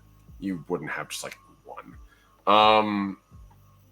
A very familiar sylph steps out. You guys wouldn't be able to see it from your angle because you're on the roof. But Louis, you are now in the Good Night Club. Woo. Yeah, I'm sort of just kind of shaking. My usual happy exterior and like happy-go-lucky self is not present at the moment. I'm definitely wounded, if not physical anymore, because now I assume the thing didn't actually hurt me. It just made me feel like I was hurt. I'm definitely mentally not all there right now. I'm going to go up to the bartender and just say, what's your strongest shot, sir? Hi, I'm Louis. Yeah, I had a feeling you'd show up. I'm surprised your fourth hasn't. Yeah, your friends are up top drinking already. You want something strong? I'm guessing you're the jockey. Yeah. First day's training. Yeah. In the simulator mod, break you in. Yeah. Gotta tell you, the game over screen on that thing's needlessly cruel. And he's just gonna reach beneath the platform and take out what appears to be just a straight up bottle of absinthe. Hey. And he pours you a shot glass worth of absinthe and just pushes it across. Drink that slow. Your friends are up top, and cover your drink. It's kind of windy up there. I'm gonna just down it. Oh no. Make me an endurance check. Jesus Christ. You're human enough where that is a concern. Yeah. I've only had absinthe once in my life, and that's the equivalent of a sledgehammer to a nail, where the nail is getting buzzed. Like, there is no buzzed on absinthe.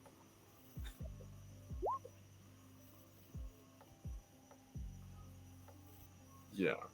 There's a reason why you usually pour it over a spoon with a sugar cube in it, because you don't want much. It's fine. I got a 5. by the It's way. like pure licorice. Yeah, 5. Oh god, yeah. It's like Fire so things taste like licorice. Okay, licorice. Nobody likes it. What is even the point? Well, I mean, we've all met psychopaths, Derek. Yeah. That's not true. Well, Yeah, that's fair. That's a mood. So 5. I'm gonna roll a die. I'm basically gonna have the drink roll against you. That's how strong it is. Kinda, yeah. Yeah. It rolled an 8. Okay. Oh. So you drink it, and it's like getting. God, how do I describe this? If you have ever drank absinthe with nothing to cut it or chase it or in any volume whatsoever, it tastes like something you shouldn't drink. It tastes like this is what like radiator fluid should taste like in your mind. Like it is chemical in a way that is inherently wrong. And it is a moment where you're like, did I just poison myself? And your body reminds you gently that the only distinction between being drunk and being poisoned is that it's a specific kind of poison. Yeah. After you recover from the incredibly potent taste of licorice and pure mad science chemistry set, you feel a little bit more comfortable, a little bit more loose. The imagery in your head of getting blown up in a fiery explosion over and over again, followed by a very obnoxious red "You have died" scream coming over it over and over again. Continue. 10. Yeah, pretty much. Nice. It's basically an Elden Ring like death scream that happens every time you died. It begins to fade a little bit, You're not utterly wasted, but you are 100% buzzed, and you are. I'm going to say it -1 for any coordination test you make for the rest of this scene. Yeah, that's fair. Easy. I'm gonna ask the bartender for a second to take up with me. He takes a look at you and squints, and he's wearing like he's got the full biker getup. And in my mind, like this NPC I'm making in the spot is like evolving. He's got like he's even got like the full bandana on his head. It doesn't have an American flag; it has like the Union logo on it with like the colors. And he's even got like the sunglasses on. And he just squints his Santa-like face at you and lowers the sunglasses and looks at you. How about I get you a bottled water instead? And he just reaches behind the counter and pulls out what is like, it's one of the many containers of water you would see on a ship. They come in two varieties, either a metal can of aluminum of some kind. It's not like the pop top. It's an unscrew top, almost like a thermos, but it's going to be recycled frequently. And the other one, which is like a gelatinous kind of ball you actually bite into and suck the water out of. And you can even eat the ball if you want. It's like a seaweed-based chemical.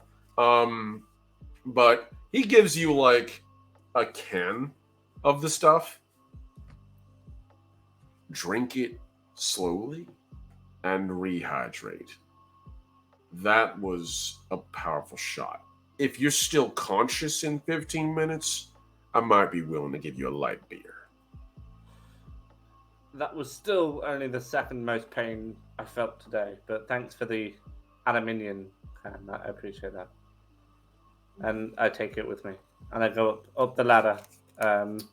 I stare at the ladder, stare at the fact that I'm using a hand to hold something. I'm like, this isn't going to work. You probably put it in your mouth. Like, and just carry it that way if you want. Or, like, put it on your tail and, like, hold it that way. No, I've committed to the mouth now. Yeah. You clamber up, and you see Maya, Kushitaka. Kushitaka sitting on the edge. Maya, are you actually sitting on the edge, too? Like, dangling your little jelly bits over the edge? Or are you kind of... Absolutely not. Absolutely not. I am, like, standing probably, like, a couple feet away from Kushitaka sitting on the edge. And I mean that, like, I'm closer. So, like, if Kushitaka's sitting here, for example, I'm, like, a couple feet back and a little bit to the side so that we can look at each other and speak. But I don't want to be anywhere near this close force field, whatever edge that the bartender told me not to be around. And if I'm already jiggling over here, I'm not going to go jiggle over there. It's just not going to happen. It's just not the cards. That's fair. It's just not the cards. Jiggle responsibly. I got you. Okay. Jiggle responsibly. When the fun stops, stop. I need that on a shirt. So, yeah, eventually you clamber to the top. It's a pretty sturdy ladder. It's made to be used at these altitudes. It's bare bones, but it works. You've climbed 1,000. I'm not going to make you roll to do it. At the top of the ladder, can I see, like, Kushitaka with his legs over and can see the drop, the mile drop? Can I see that from the top of the ladder? Oh, 100%. Yeah. Absolutely. Okay. You're basically Amaya! On a porch in the sky. Right, okay. Amaya! Is he okay? Yes, he's fine. Are you okay? How'd you get... I'm fine. I'm just gonna... I'll be here if you need me. And I'm just gonna lie down in the fetal position, holding my aluminum can. Why do you have a hydration pack? Are you okay? Are you sure you're okay? Yeah, it's a species thing. We all do this when we're perfectly fine. It's a gesture of I'm fine. I don't think so. Maya, make me an intellect roll. Add your negotiator die to it, because I guarantee they talked about this. I'd be like, I don't remember this in my culture studies. It's a new thing. So you want me to do a flat intellect, or you want me to do? Yeah, just don't roll double ones. Okay, so that's. There's always the chance, but I don't want to deny. Always it a chance. But, There's always a chance. Aw. Yeah, that's bullshit. That's obviously nakedly bullshit. You've been trained enough to know what their behavioral patterns are and what their gestures are. The fetal position has very few analogs across the galaxy. Everyone does it. So, and it only usually means one or two things, and they're not good. I said I'll tell Kushitaka. I'm gonna go take a look at him. I don't think he's okay. So then I'm just gonna down the rest of my lemon drop and head on over to Louis. Yeah. And just be like, I'm gonna crouch down to the fetal position. Hey, jelly Ah. person. Hello, friend. And I'm just gonna like this is the drunk white girl moment. And I'm just gonna like lovingly He's gonna hold my hair. yeah, I'm just gonna I'm just gonna rub your back and be like, hey, what did you hey. have to drink? Hey, Mike, did you know? You know my species a lot, right? You've done studies on what I am. Yeah? Mhm. Yeah? Did you know that when we burn, we smell like cinnamon? Really? I didn't know we smelled like cinnamon when we burn. That was new. Someone yeah. should write that down. Maybe you should write that down. I'll write that down. You'll write that down. Yeah, I'll remind you. There's a guy with a clipboard and a pen about 6 hours ago Uh-huh. in an armor suit. Maybe you could write it down. He had a pen. This was from 6 hours ago. Yeah, he might not have the pen anymore. No, he Might might. run out of ink. Right, he might not Do be they have the ink? writing. Do we have ink in Space Omni? Does ink work in space? Oh yeah, no, 100%. Ink is a thing. There's actually NASA's developed now pens that are designed to write in 0G Yeah. in a hard vacuum. So yeah, absolutely. Awesome. Just use light displays. I don't understand. You can also you can literally buy them from like You- NASA. You can buy one of NASA's vacuum pens at like the Kennedy Space Center Visitor Center, like for Can't you- $5. Can't you just use your? I'm gonna say, why don't you just use your wrist link? I have a wrist link. Yeah, You you just- just. That's so cool. I have a new. I'm about to say I have a new shoe, but I don't. I have a new robot. What's his name? Yeah.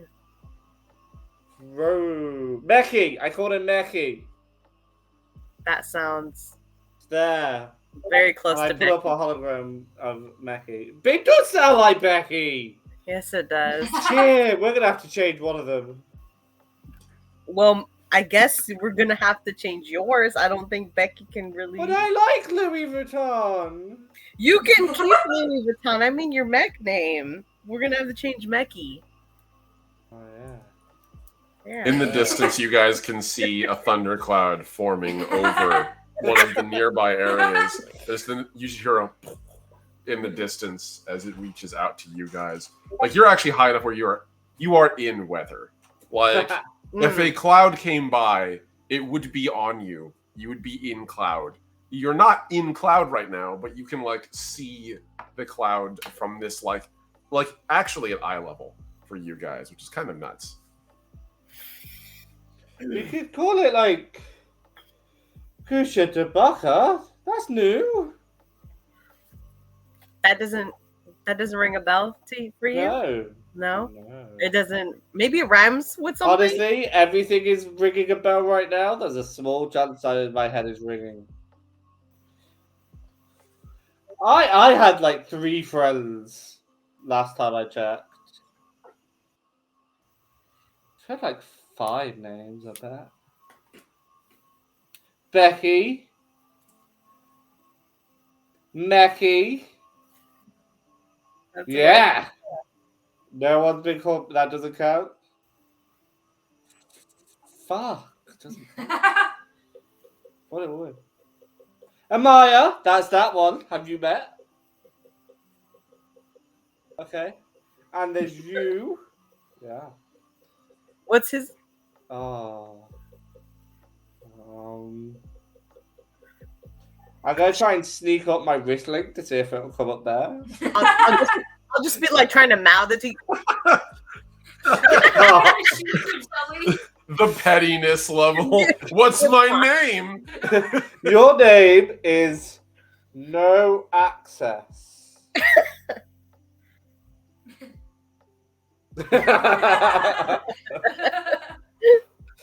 Yeah, that's how I did. That's 3 names. Meki didn't count. Bill, don't like Bill. Bill is a dick.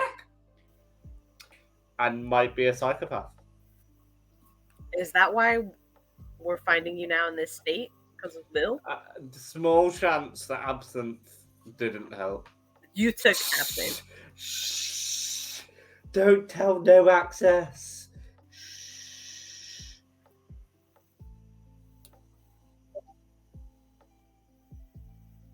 Pardon? Because she's a bit owie. Owie. Did he hit you? He hit me so fucking much, there was no need. He hit me, and then I died, and then he hit me, and then I died. It was a very repetitive process.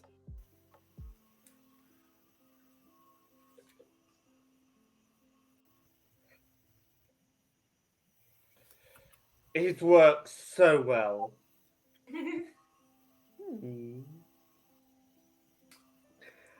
There's a cloud over there. That's new.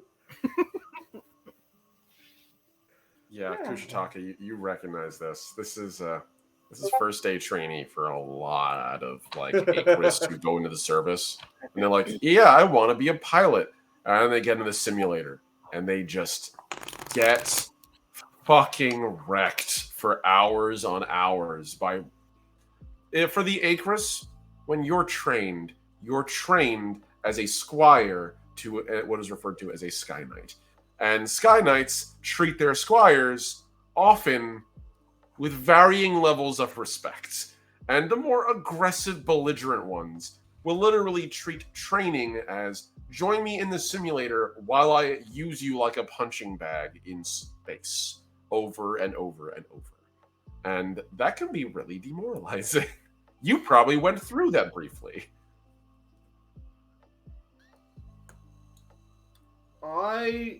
I'm not too good at numbers, but more than I would like to die. Yeah. Can I have access again? No access, please, because I want to make a note. Use magic box to improve training. Murder, and I'm going to do the not equal sign. Murder not equal training. Note. We need a name, people. I tried unicorn, wasn't allowed it. Angry man with head. No. As you're closing your wrist link, by the way, you can see the number of times you died in the simulator is 60 even. I just 60. That was you got definitely killed more. 60 times. Jeez. Yeah. That was 69. No, that was 59 and 1 more times than I wanted to die. He didn't even fucking tell me I was going to die. He just said, step into this. Duh, duh, duh. I'm a Bill. Duh, duh, duh. And then fucking shot me out the sky. That's not training. That's murder. Murder. Training is not the same as murder. Do you need to see my note? Note. I can send you the note. A lot of the notes are literally just like iterate like test phase 1. Yeah. Ow. Test phase 2. Yeah. Ow. Test phase 3. Lift Alaran up slightly higher on right side. Ow. Test phase 4. Why does it hurt so much? Ow. And Why can I just smell over and over. cinnamon? Yeah. Okay. I'm just gonna lie here. The guy said I've got 15 minutes to die, so I don't know. Might have been until I can get a drink. Die or get a drink. I don't know what he said. One of those two.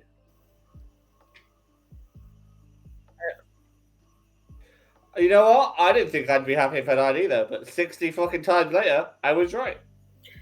Did he say hydrate, maybe?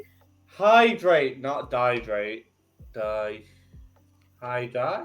Hi, Die. Hi, Die. That's another name. Die. That's 5 names. So fucking on it.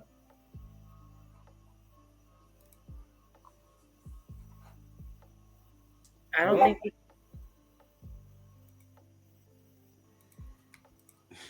I don't think that's a name. You know what? You guys are just crapping my style with these. That's not a name. That name sounds too much like Becky. You can't use that name. I'm gonna call my robot. Maybe Robotica. Robotica. Robotica. With an E. It's gonna be with an E. Robotica. Robotica. Why is there more people? Maybe I just like Becky. It's a cool name. Where is she? Is she on the roof? I don't think she's on the roof. And I feel like this is a perfect moment for us to flip from here and say it's been 2 hours. Did you guys want to take a second break? Yes.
Thank you very much, Derek.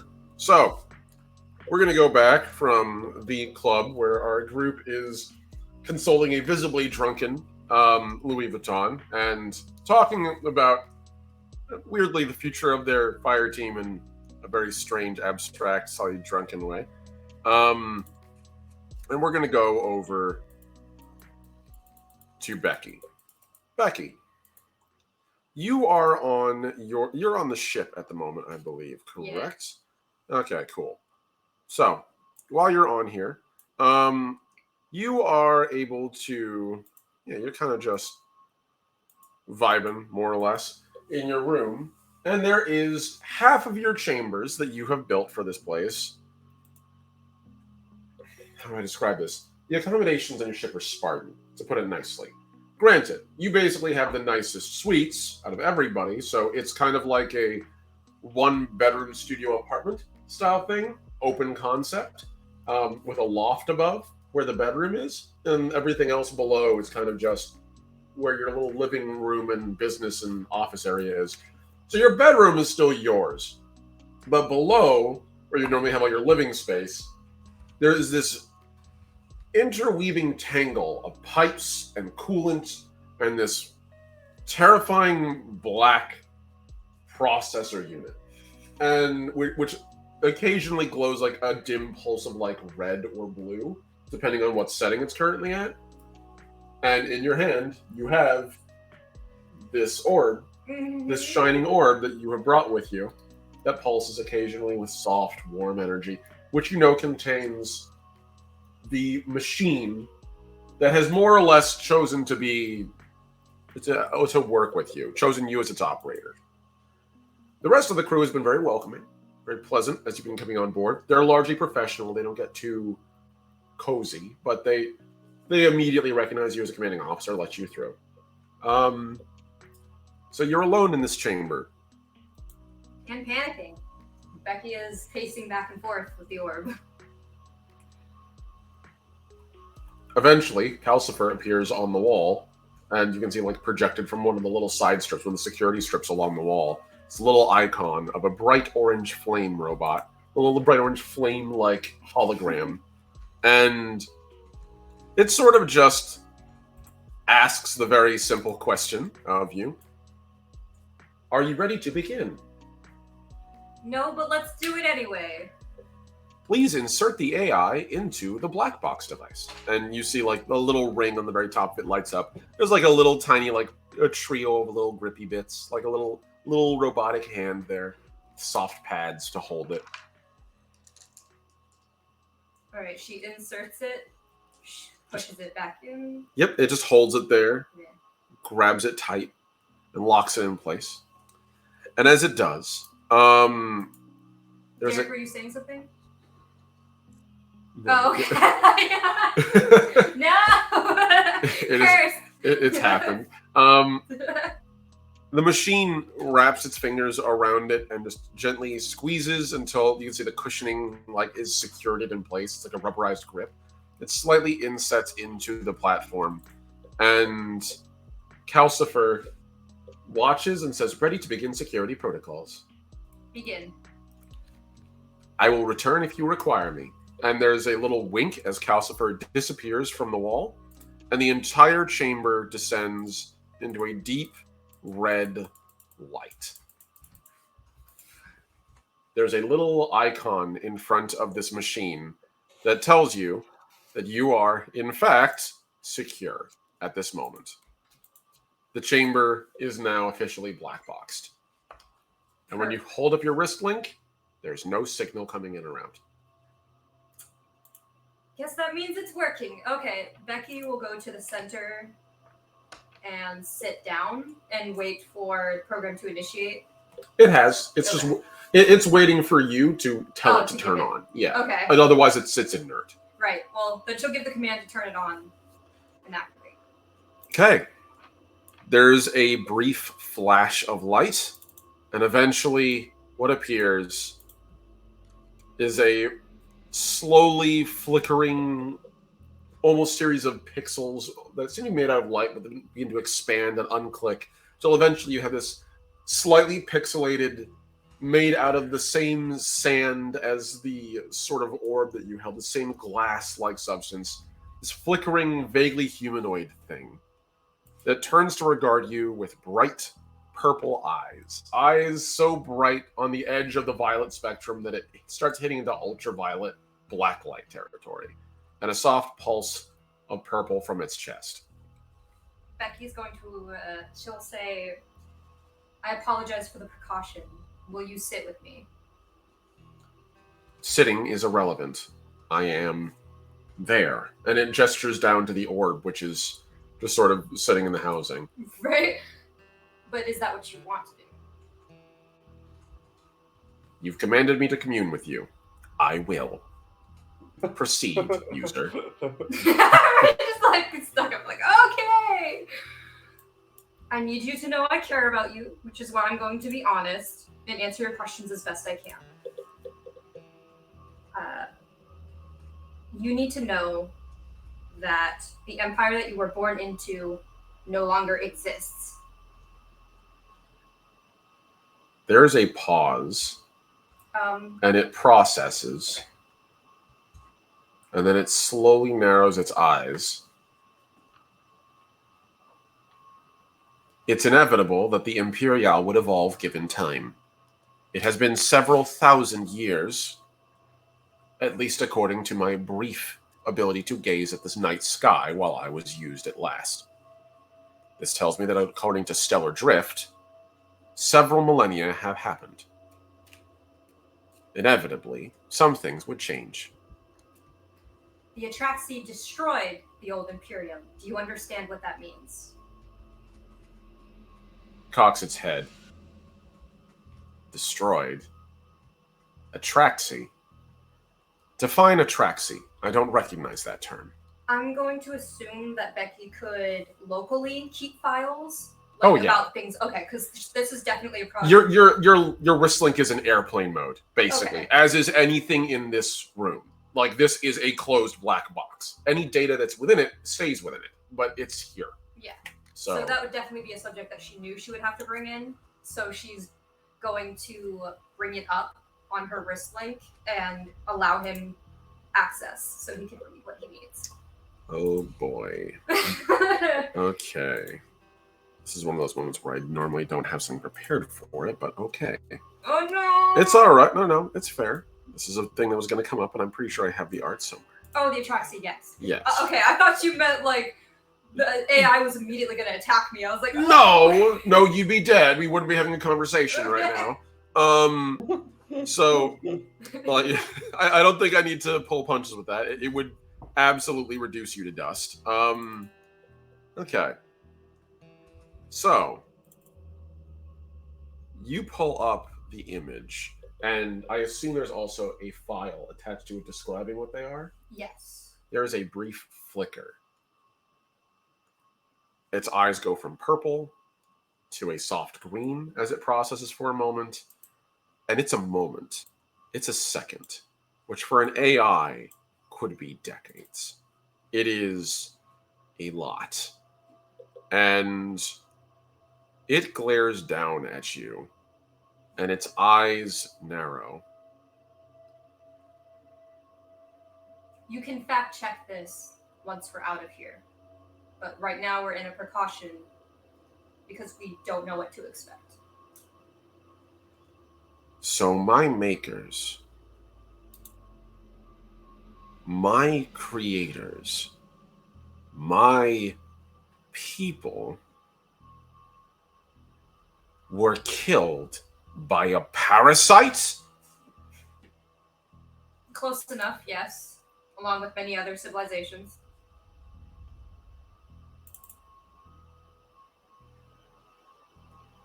Where were your people when this occurred? We were still in the muck, kinda. We hadn't joined the union yet. And she's gonna like shuffle through the files and like also give him access to what the Union is.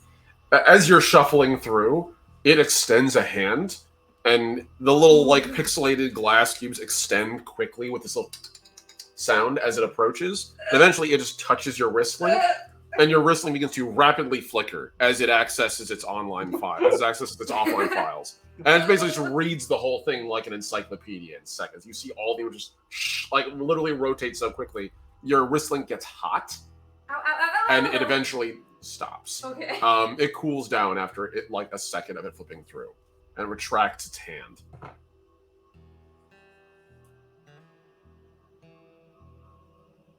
So,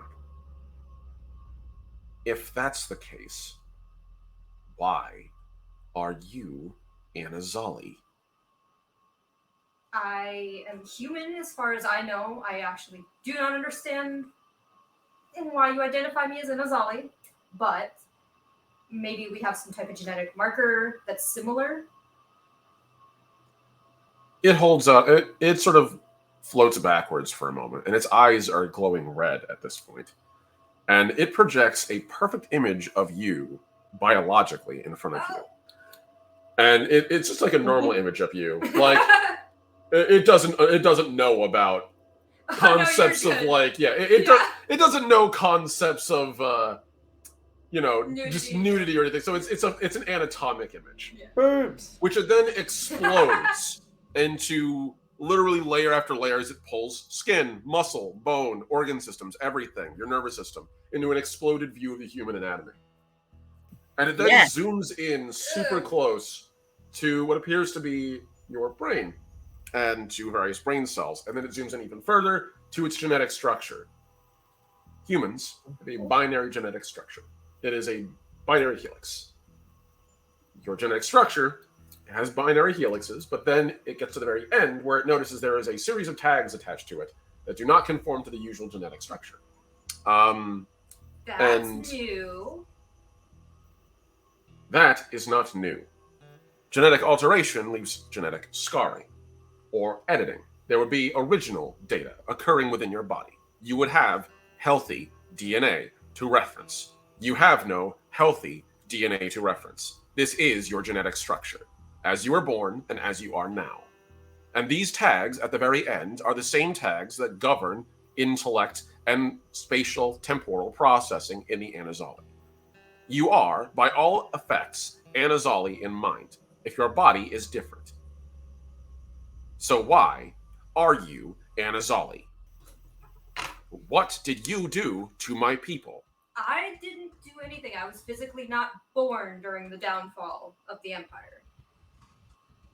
I am being abstract. What did your people do? I think she's definitely going to have to reference, like, I have no idea where we were developmentally at that point. I mean, we were fighting, probably. And... It was 0 AD. Yeah, we were just... when this shit went down. Humans were currently struggling in Rome. Yeah. Like, that was where we were. Well, we were still fighting, technically, just, like, each other, and we were... Oh, yeah, no. We were like, in the primordial muck here, almost. Yeah, like, if anyone was ever curious about whether Jesus is a real thing, that's where you would have wanted to go. So that's how old the reference is. So yeah, humans were, the idea of space travel was still not a thing. And so, looking at greater references to the Union, the earliest species, there were at least 2 species that were likely spacefaring at the time. However, both of them were destroyed, save for the Anazali. The one that probably was in space at the time, but not in interstellar space, was the Shrike. They probably had, like, interplanetary space travel, like the Apollo program, or their equivalent. So, that. But no one was hopping across space at that time, except for the Anazali. We bring up Sparta and, like, different movies about, like, media, just about history. Whatever is available actually here in my physical files. I assume you have like whatever movies you like to watch, all the music you like, everything. If you Lots of musicals. Yeah, a bunch of like, a brief clip of fucking, a little priest. Hamilton. Yeah, Hamilton, that kind of thing. Hamilton, Sweeney Todd, whatever else you might enjoy. Flipping through there. I love the idea that this is like Hamilton is now the canon for the the American Revolution. And that's it. There was singing, there was dancing, the Manuel Miranda led it all. Oh God. Yeah, no, it flicks through all these images and then looks down. Whether you or your people realize it or not, you are the children of my makers. Somehow, in some way, shape, or form, your genetic structure has been corrupted. You bear markers of my people. Okay. But my body won't change to reflect that, correct? Your genetic structure is your own. You appear to, at least according to your genetic structure, have reached maturity. So if there were any major changes that would have occurred, they would have happened during your puberty era. Some several hundred years ago, I would assume. No, humans, we have very short lifespans. I mean, relatively speaking to Anazali. It pauses and briefly runs the simulation of your organic body in front of you from birth very quickly to old age, and then it pauses and then rewinds it back to where you are. Noted. Some 200 years. So if that's the case, then probably within the last 10. Close, yeah.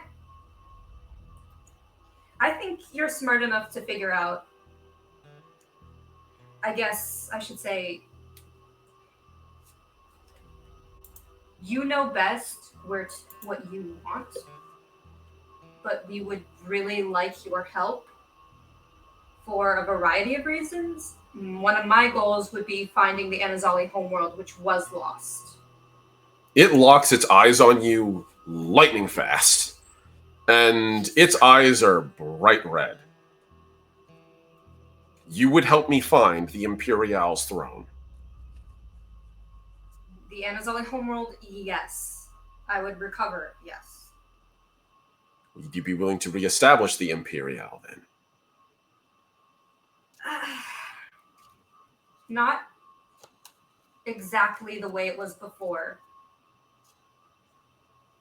I do not think Anazali are above everyone else. And I know that's going to be hard to accept. It But- narrows its eyes at you a little more, and it leans down. You live 200 years, and you believe you can govern a galaxy in that frame of time reasonably. Oh, I wouldn't be governing it. Thank you. Any member of your species? Hopefully not. We would not be ruling over the entire galaxy. See, this would be a... How would I put this? Not a civilization, but its own government, essentially. But it would not control all other species. An empty throne invites challengers. Like who? It narrows its eyes at you and holds a hand out. Oh no. And as it does, its weird pixelated glowing shape produces an image of the galaxy.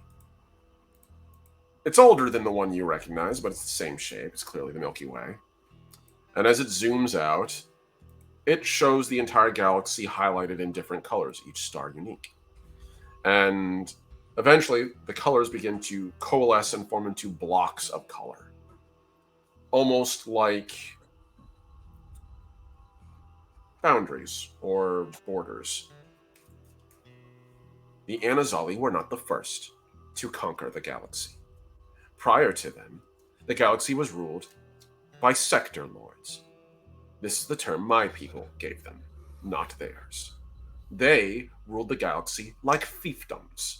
They controlled different regions under their own rules and their own governments and decided what would fly and what would not. And as the years and aeons went on, they subjugated and conquered every species within their territory, either through politics, force of arms, or whatever else you might choose. Entire species were raised up or exterminated for convenience.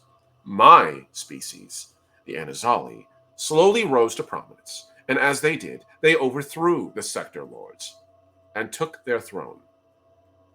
That was 682 and 5 individual sapient species across the Milky Way, of which we can confirm 8 currently exist.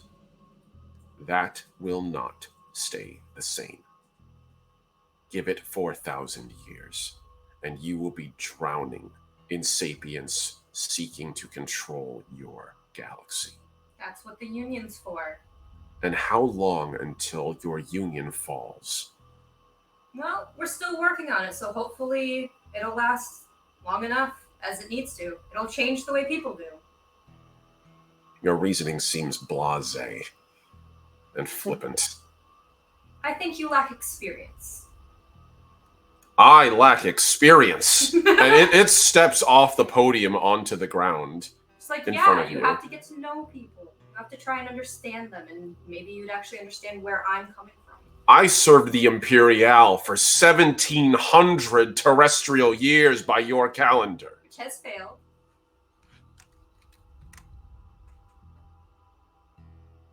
I am still alive. Yeah.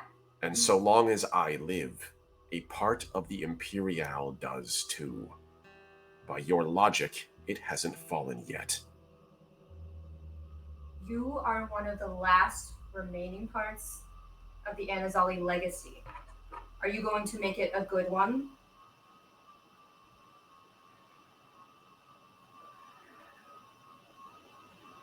Or are you just going to be another tyrant?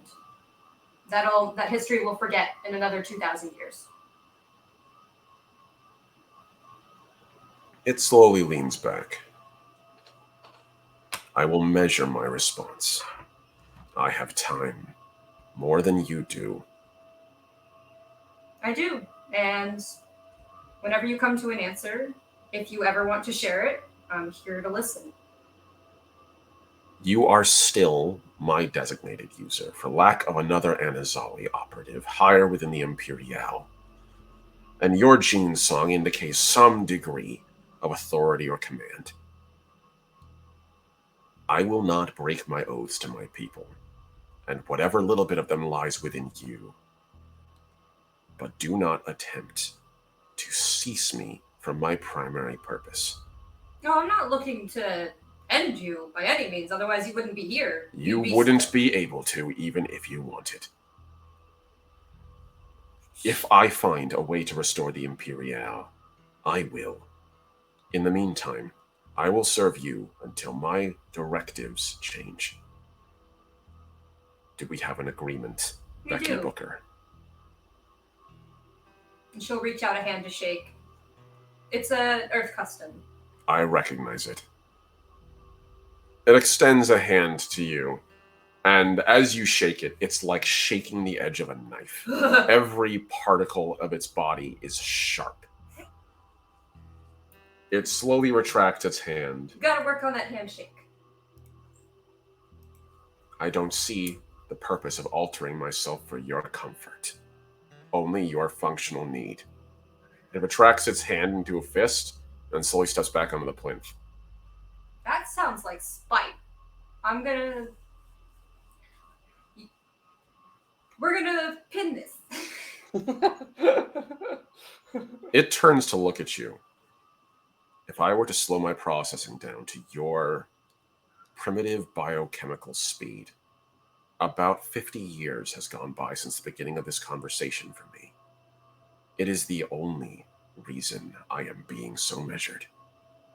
You might find you enjoy the experience. I very much doubt that. It steps back onto the plinth and disappears back into the orb. She'll salute it as it goes, just like, yep.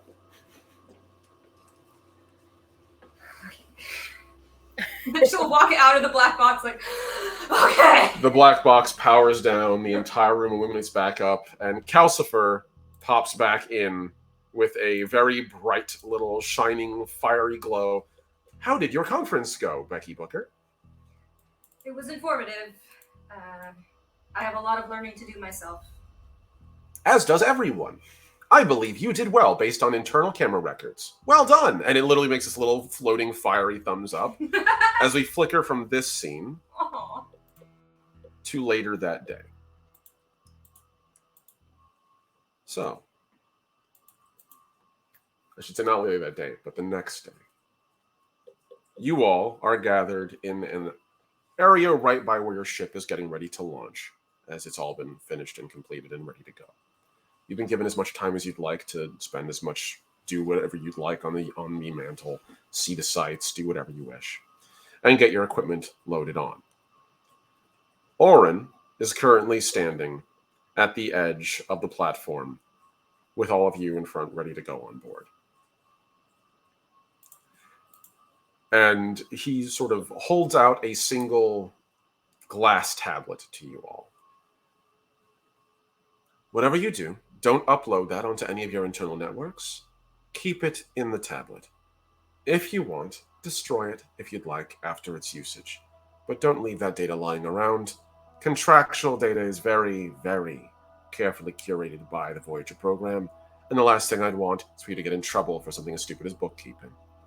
Out of curiosity, do you have perhaps a puzzle relic from the old Imperium days? Something difficult, like a algorithm to fix. You're trying to entertain the thing. Yeah, it's going to be difficult to communicate with, but I have nothing that would entertain it. And it probably has records of anything that I would. fair. Give it time, Becky. You did the right thing, I think. Honestly, I'm just glad the conversation went as smoothly as it did. Good luck with that in the future. I have faith in people. Do you have... what head hurts. Do you have a feedback form about trading? I'll have a word with Bill about his aggression with you. He was too mean. And secondly, do you have a bucket? I'm I'm fine. sure you can manufacture one with very little ease. I'm gonna go. Very See you in a little bit. time. A great ease. I'm okay. Oh no!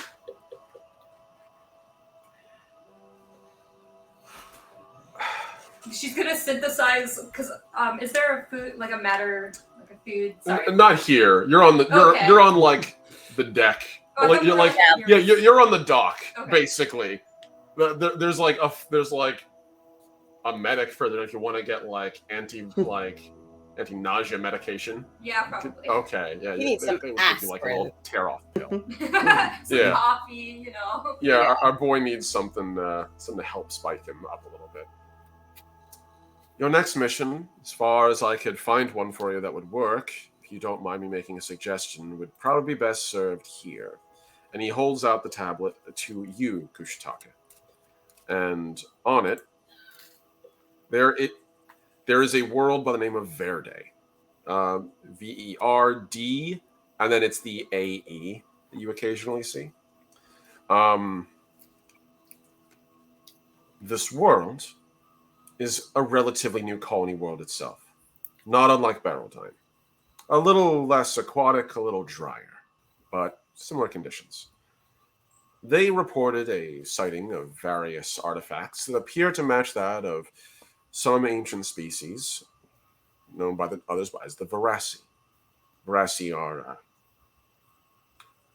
there's not really an analog of them now, but... how would humans describe it? Plant people of a sort? They lived for a very long time, and my people were once rivals with them until, well, my people did what they unfortunately did best, suppress and eventually eliminate them. Last I understood, the Verassi people were converted into their mature forms and allowed to survive as that. Verassi don't die in the normal sense. Begin life as a mobile creature. They end their sapient period and begin a long-standing dormant period as a tree. And that can last for thousands of years. My people allowed them to survive in that final stage, which is also the reproductive phase. However, last I understood, the Verassi were all wiped out, and only their relics remain. So, go there, see what you can find. Find what they've dug up. I have greater details of interviews and sites on there to let you know more as you get closer. And, of course, you're operating under the aegis as a Voyager now and under an official contract from the planet. So you don't need to be discreet about your presence. You can arrive there and announce your presence, and they will give you a landing bearing. The place is administered by the Clique and by a human enterprise entity, as well as also a human contractor. The enterprise entity, the Alliance Initiative, are an old one, going back to humanity's faction wars. I've dealt with them in the past. They're relatively reasonable, if a little calculating. The other one... Have you... They're a corporation. They always will.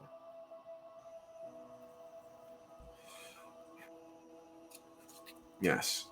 The Alliance Initiative, in fact, is the faction back in the day when they left their corporate form behind and became briefly an entity of state. They were the faction that produced Jonah Castile, the Worldbreaker. So, be aware, they're also driven. But that's neither here nor there. The other one is the concern. Clan Mumathan is many, many individuals. Billions. Trillions, actually. They are the largest cliquish family. This particular group runs the orbital, which has been largely processing the planet's mineral wealth. They will be keen to protect their interests. The final group. There are a group which we refer to as Guilders. This is a very common thing in the Union. I'm not sure how often all of you have run across them, but Kushataka, I'm sure you've seen them before in the past. Yes. Basically, for all the rest of you, work crews working together in a unionized structure. Very effective, very efficient, good people on the whole. However, attached to this particular group is an old human splinter group. They go by the term the Vox. I would advise you be careful with them. They are closer to a criminal enterprise. And the last time they made a large splash in humanity's culture, they committed one of the few acts of planicide. So, I ask you be careful. Don't let them find out. The last thing I need is geociders knowing where some artifact of the Veracity could be. Other than that, welcome to the Voyager Corps, and have a nice flight. Thank you for your help. Thank you for helping me. This could have been much more difficult without your compliance. I wish you all the success in the world, my friends. And he steps back from the platform and lets you all board. And I feel like this is where we will end the session for the day. Thank you, Derek, as always, for having me on board and having us run Legacy here. Always a pleasure. I give it back to you, my friend.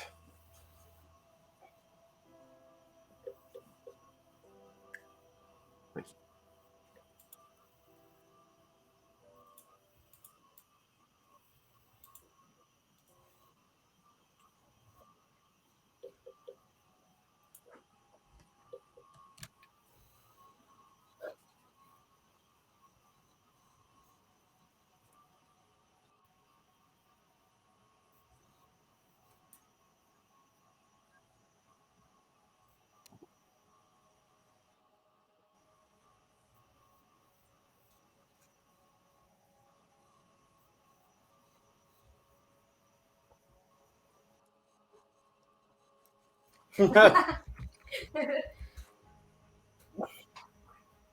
you. Yeah.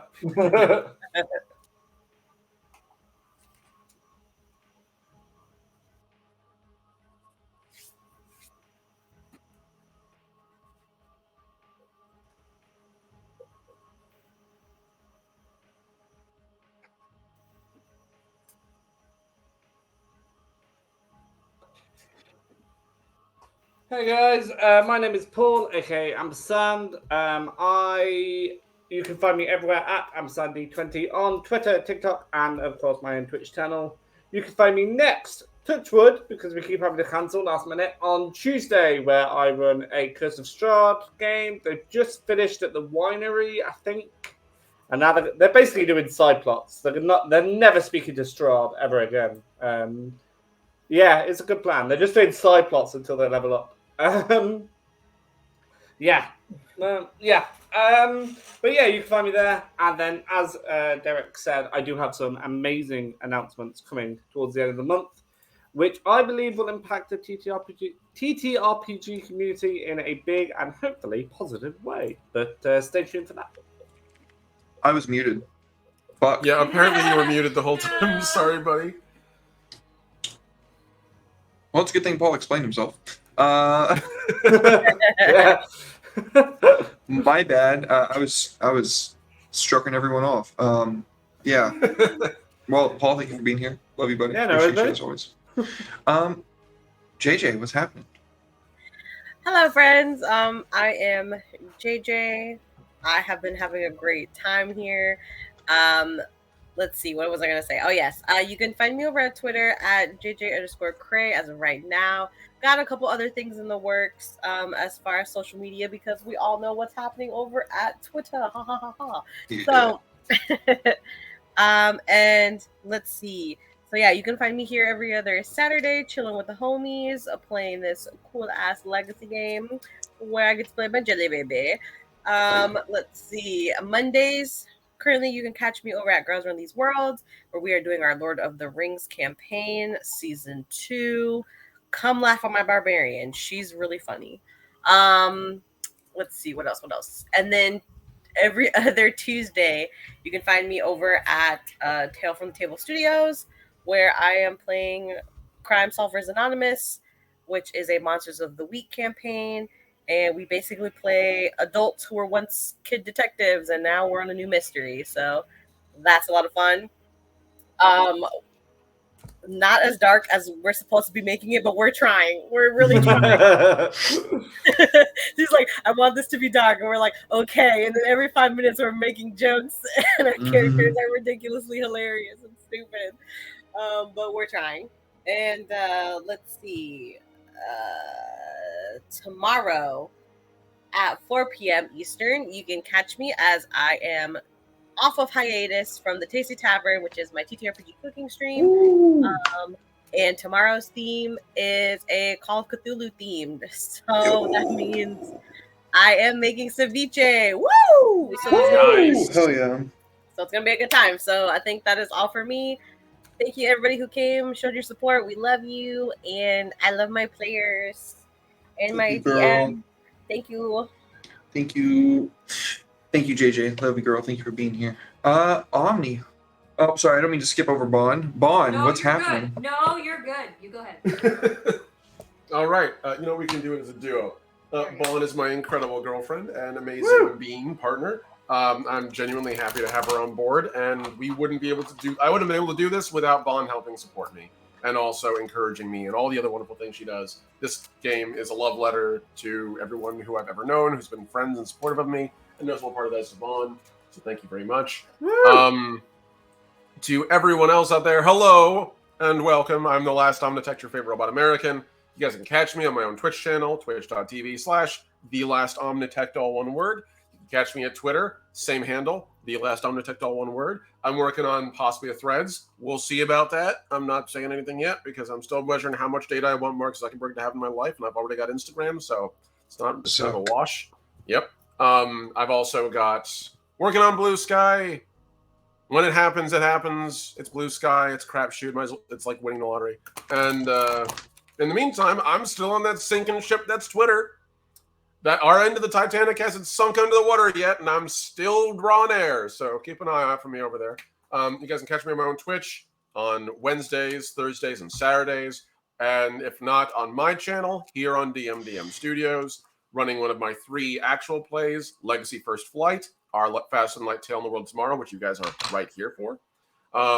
Mouse Guard, The Frontier, every other Thursday evening at 6:30 p.m. CST. Did I nail that, Derek? Yes, you did. Yes. Finally, first time doing my shoutouts that I've not fucked that up. And Wild Skies of Eternia every other Thursday at that same time slot. Yeah, and you always can catch on my channel as well. And I will be I'll be doing world building, art streaming, and my usual Hangouts streams. And thank you as always, Derek, for having me on board. Much love, and to everyone out there who's shown their support. Thank you guys so much. This has been a 20-year-long labor of love, and it still is ongoing because there's no such thing as finished art. You just run out of time. So thank you all for encouraging me and being here. Much love. Thank you, buddy. Thank you for running such a great game, putting so much into it. We appreciate you. Chat, thank you all for being here. We love you all. We appreciate you. We are going to be raiding into Vancouver by night. We haven't raided into them in a while. So I don't have any streams going on the rest of the day. You can catch me live next on Wednesday at 7 p.m. Central Standard Time for Death Watch, Kill Team Last Bastion.